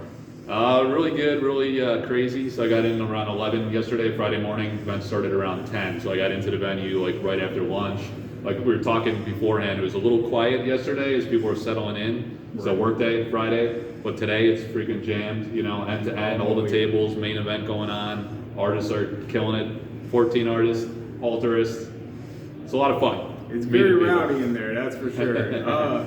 So, Mike, you gotta tell me, man, you are clearly one of the pillars of sorcery, uniting the artists and the community as well as players like myself.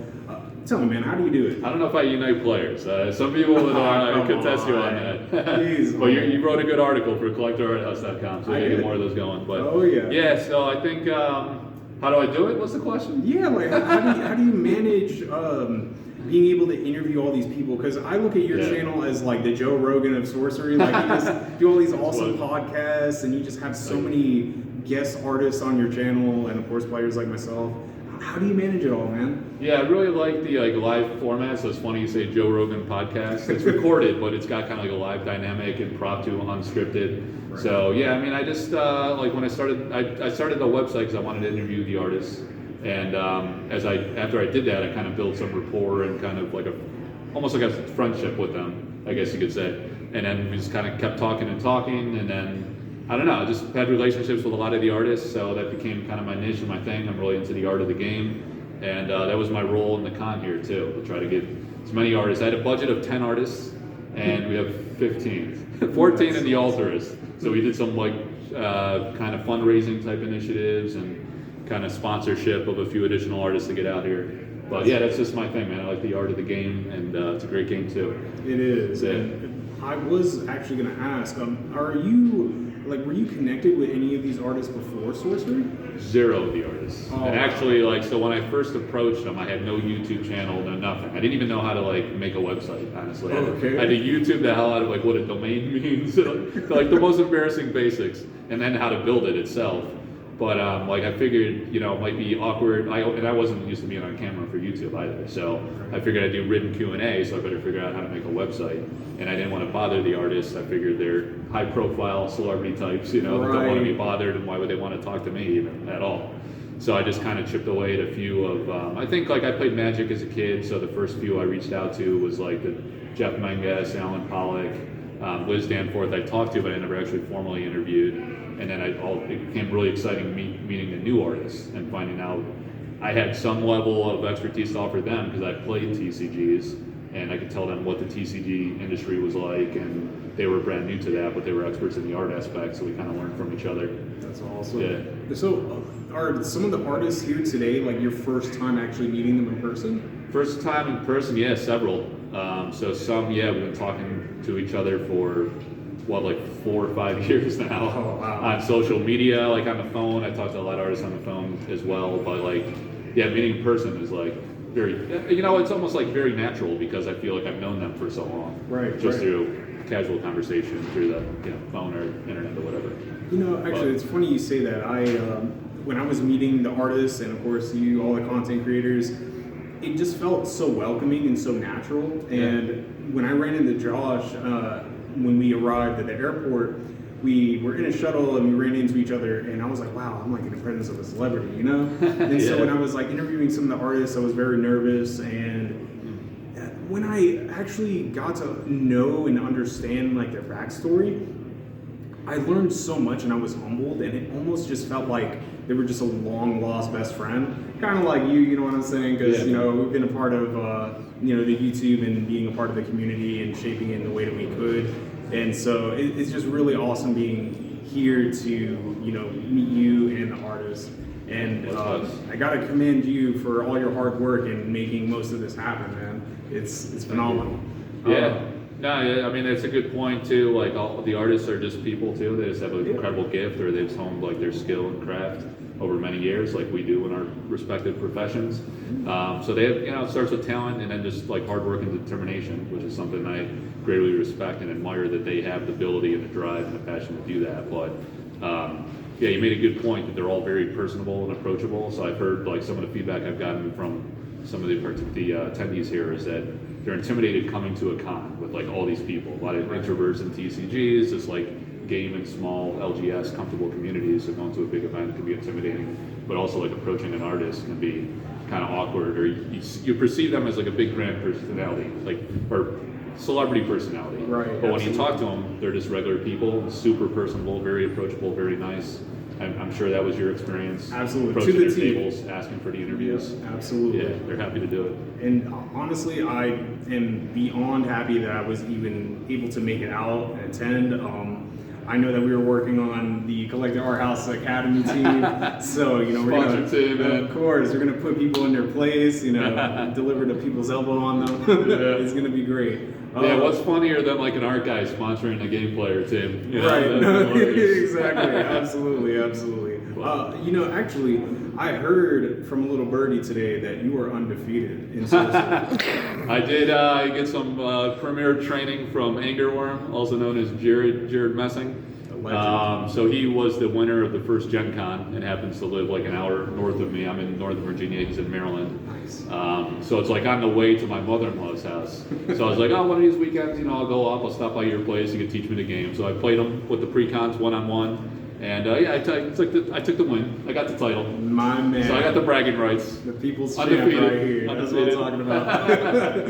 You heard it here, folks. Your boy, Jeff Rosado. My boy, Mike Servati, Collectors Art House. It was a sincere honor. Before I go, though, the pleasure's all mine. I have a very special playmat. Yes. Of course, I had all the artists. I've had Erik and his team sign it. Somehow I managed to make it happen. It would mean the world to me if I can get your signature on here as well. Yeah. Thank you so much for your time. Yeah. I hope Thanks, you have man. a wonderful Thanks for weekend. And you heard it here, folks. We'll see you in the next one. Take care. It was so awesome being able to meet Mike. Of course, I've been on his channel before, and we just knew each other from online. But there was just something different about meeting this man in person. This guy just has the most contagious smile and laugh. I mean, it's almost impossible not to smile around this guy. He just has nothing but positive energy around him. Definitely go check out his channel. I feel like everyone knows his channel, but in case you don't, Collectors Art House on YouTube. I promise you, you will not be disappointed. Who knows? You might actually see a familiar face on there.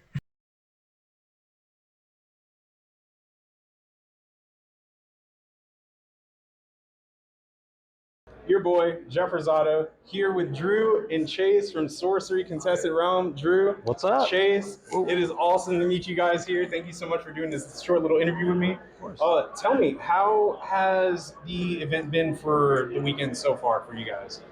Well, it's been amazing. Seeing the energy, we really feel it. It's infectious. So it's just really humbling, and it's just been an awesome experience so far. We're only in day 2, and so I'm looking forward to the rest of the event. Yeah, I think the whole event team for SorceryCon have really outdone themselves. Absolutely. I mean, it's just been, I think overwhelming is the right phrase. So That's I've heard that word come up a few times this weekend, but hopefully you guys are maintaining your momentum and keeping the game in check. I know that there were some updated rules, and of course there are multiple formats that are playing. By the way, Chase, actually, what is your favorite format to play in Sorcery? as far as like limited, sealed, constructed, I think I prefer sealed. I'm no secret here that I am rubbish at draft, but I do enjoy it. But then also for community formats, I think Two-Headed Dragon is my new favorite. Oh, nice. I feel like that's kind of closest to the like the official sorcery feel. But I like to dabble in all things. Nice. Drew, what about you? I'd say constructed for me. I like to have this idea and feel like no one else has done it before, right? It's my baby. It's something that like I hold near and dear to my heart. So I love constructed, but I will definitely play limited or sealed or draft. Constructed's my thing. What deck do you prefer most when constructed? Avatar of Water. Avatar of Water. The subscribers are going to go up with that response right there. I hope they do. I hope they do. Water, air. That's my thing. Avatar of Water is my main. Yeah. Now, do you splash air in Avatar of Water? I do. I don't know if I want to give the secret away here, but should we? Yeah. Okay. Avatar of Water and Recall. Absolutely nutty combo. Teleport across the realm, then recall all your minions to the Avatar of Water. It's absolutely. You heard it here first. You just blew my mind. You heard it here I never first. thought of that, and that sounds so much fun to play. Submerged minions. So if you play your Serpents or Lord of Undine in the subsurface, you teleport your Avatar of Water. You play Recall. Even from the subsurface, they'll come to the surface to your Avatar Water. So that's the Drew tech. Yeah, that is Jeff really Rosado, awesome. Drew. That's the special right there. That is awesome. I'll definitely have to try that out. I've been going back and forth on the different deck techs that I have on my channel. I see you and Ira. Oh, come gosh. through all the Yes. time. Did you check out the latest video? Yeah, I did. There I we did. go. You're so close. I was so close. You The almost story had of him. my life. You'll get him. You'll get him. Link in the description if you haven't seen it. Absolutely. Actually, Chase, is there anything that you can share with us on what's to come as far as sorcery? Oh, well, unfortunately the timing of this is not great. Okay. Because we have a Q&A today at 6:30. There'll be more to come, certainly, I can share. Okay. But I think if you're looking at the future of sorcery and you enjoyed Arthurian Legends, we really focus on kind of the draft experience. I think there's still more experiences that are open to explore with sorcery. And I think future sets are really going to blow people's hair back. So I don't want to get too much hype, but we got enjoy Arthurian Legends for now. We got a whole year to enjoy it, but there's more to come. We work multiple sets ahead, so there's a lot of good things coming in the future. I'm so excited. Of course, excited to see what's to come for sorcery. Excited to see you beat Ira one of these days. That's right. And folks. Drew, I'm excited to see you grow in this phenomenal environment and community. It has been a pleasure to have you both here. Thank you so much for your time. Before I go, I have a very special playmat here, signed by, of course, yours truly in the center, but by all the content creators and artists that I have met. And I see a familiar signature yeah, there. I had the man, the myth, the legend himself sign it and do an interview with me. So You're going to go John Hancock and do a big No. I'll keep it a little refined. That's all right. If I can get you both to sign this, it would mean the absolute world to me. We just got to find a flat surface. So as staff, I can't sign art, right? I'm not a creative, but a blank mat, we can definitely do a blank mat. So let's jump in on that. Thank goodness I decided to bring a blank playmat. So you heard it here, Jeff Rosado, Drew, Chase, and I'll see you guys in the next interview.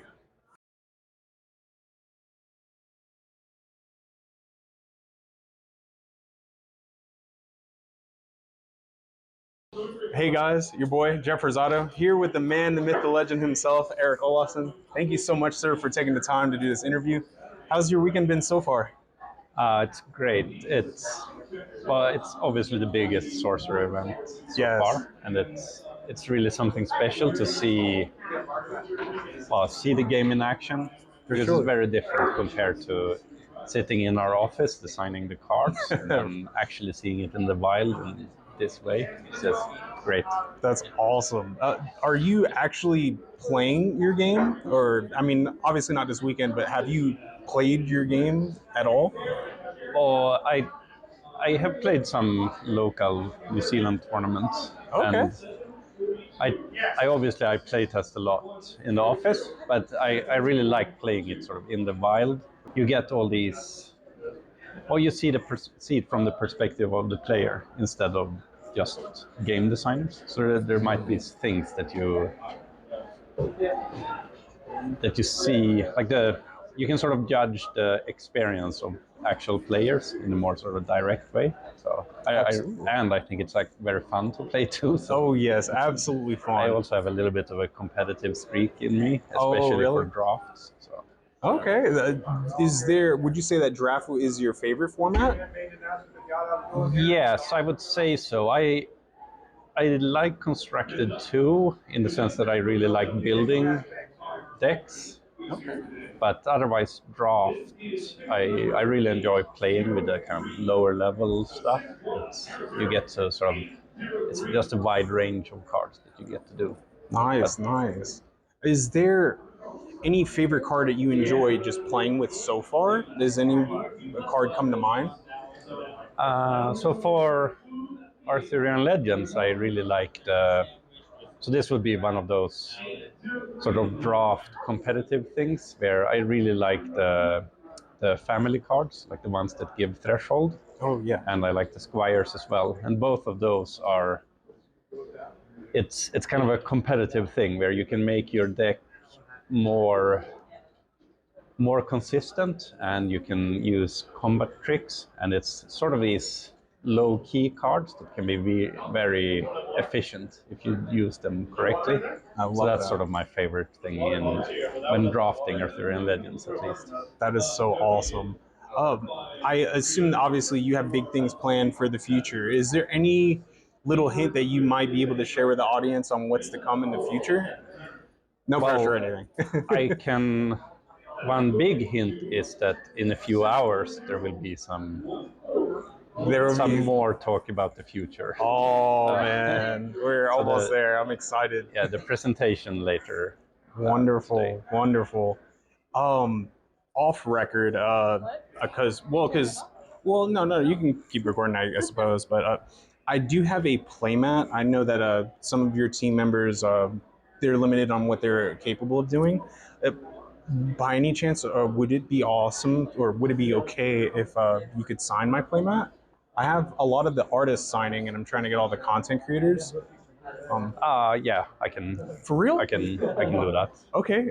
So let me just grab that. Wow. You got everyone back. Yeah, I'll get there. So yeah, I have this very special playmat. Of course, I've had all the artists and content creators sign it, and it would mean the absolute world to sign it. And wherever you feel like is fitted. Okay, I'll just go here. Oh my goodness, Erik, this means the absolute world to me. Thank you so much for your time in the interview. And best of luck with everything future sorcery related. Oh, thank you for making content and spreading the word, I guess, about the game. Of course. Big fan of the artists you chose. Yes, everything that you're doing is fantastic, and I wish you all the best of luck and just the best with everything moving forward in your company. Oh, thank you very much. Of course, of course. It was such an honor to meet Chase, Drew, and Erik. I was so lucky to be able to interview them, and even more lucky to get their signature on my playmat.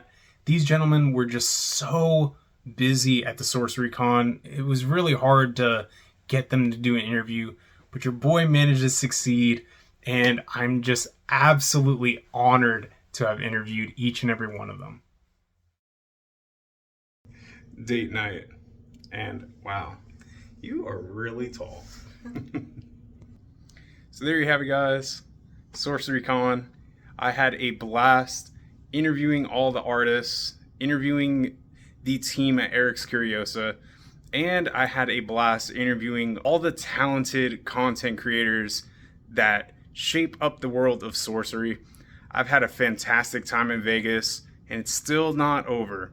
Haley and I are going to go out, enjoy the night city, and tomorrow it is official game day, where I will be competing in a constructed tournament. Maybe I'll do good, maybe I won't, but no matter what, the time and memories that I have shared and made here at Las Vegas is irreplaceable.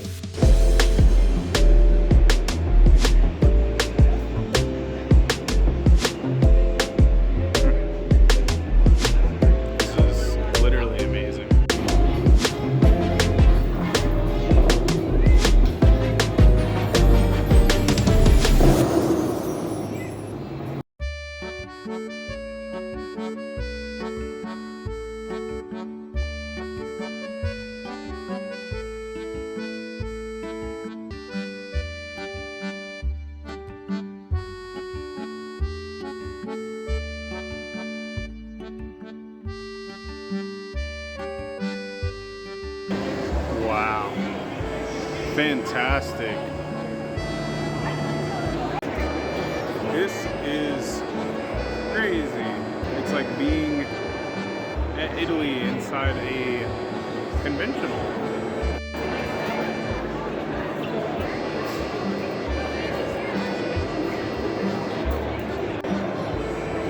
Mckinnon is where we are eating tonight.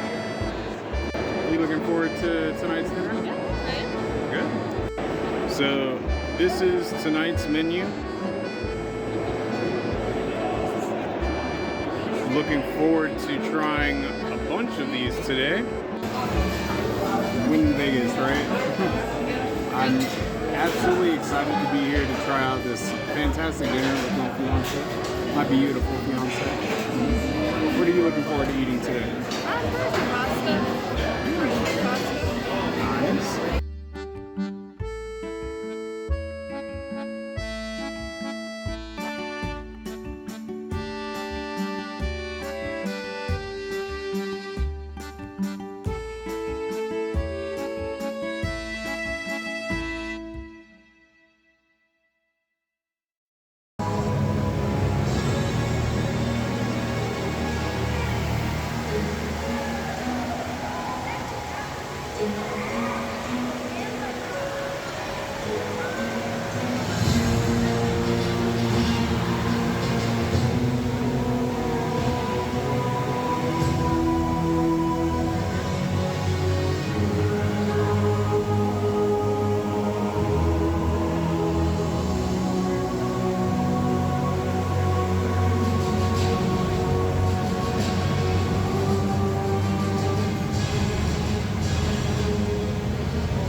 This is all indoors. This is so cool.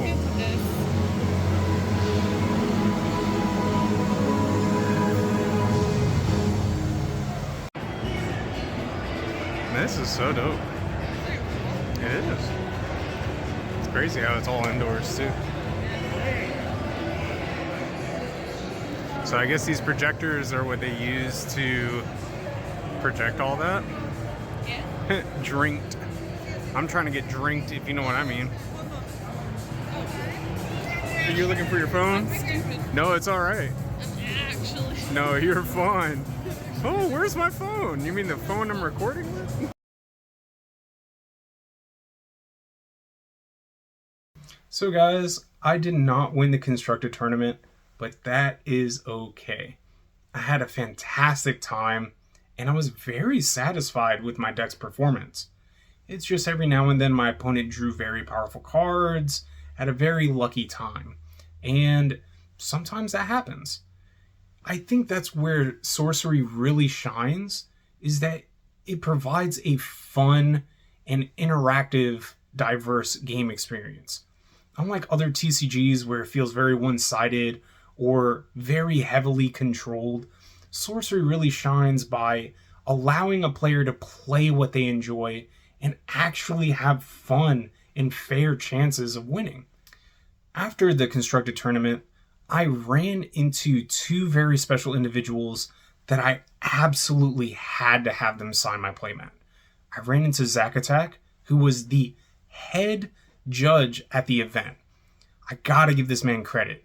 This guy has probably played more Sorcery than anyone I know, being able to not only establish and justify rulings in the FAQs, but also being able to be a head judge at a very big event and organize all that play. You have to give the man credit. I mean, I don't know anyone else besides Ira that can do that. Which, by the way, if you are watching this video, Ira, congratulations on your new promotion at Sorcery. I cannot wait to see what you and Zachattack come up with for the official FAQs of Sorcery Contested Realm. After securing Zachattack's signature, I got very lucky and ran into Zalem. Now, Zalem was doing commentary for the event, so he was very busy throughout the entire weekend, but thankfully he had a moment to spare, and I asked him if he would sign my playmat. He kindly said yes, and after conversating a little bit, he noticed my signature at the very center of the playmat, and he even mentioned that it was a work of art. He asked if I was an artist myself. Believe it or not, I used to do art back in the day, but I don't really follow up with that anymore. But for him to say that about my signature meant so much to me, and it was just so awesome. I might have made him feel a little self-conscious because he had to sign his signature a few times before signing my playmat. But nevertheless, it turned out great, and I'm so glad I was able to meet him, as well as getting him and Zachattack's signature. I got really, really lucky. So there you have it, guys. Please consider liking, commenting, sharing, and subscribing. And please consider to show some support to our artists, the crew at Erik's Curiosa, and all our talented content creators. Definitely go check out their channels. I hope you guys enjoyed. And please enjoy the rest of this video vlog. I can't wait to see you guys in the next video. So there you have it, guys. SorceryCon Las Vegas. I had an absolute blast meeting all the artists and all the content creators, as well as the staff at Erik's Curiosa. I have a flight to catch. Stay tuned for the next one. And as always, have an awesome week.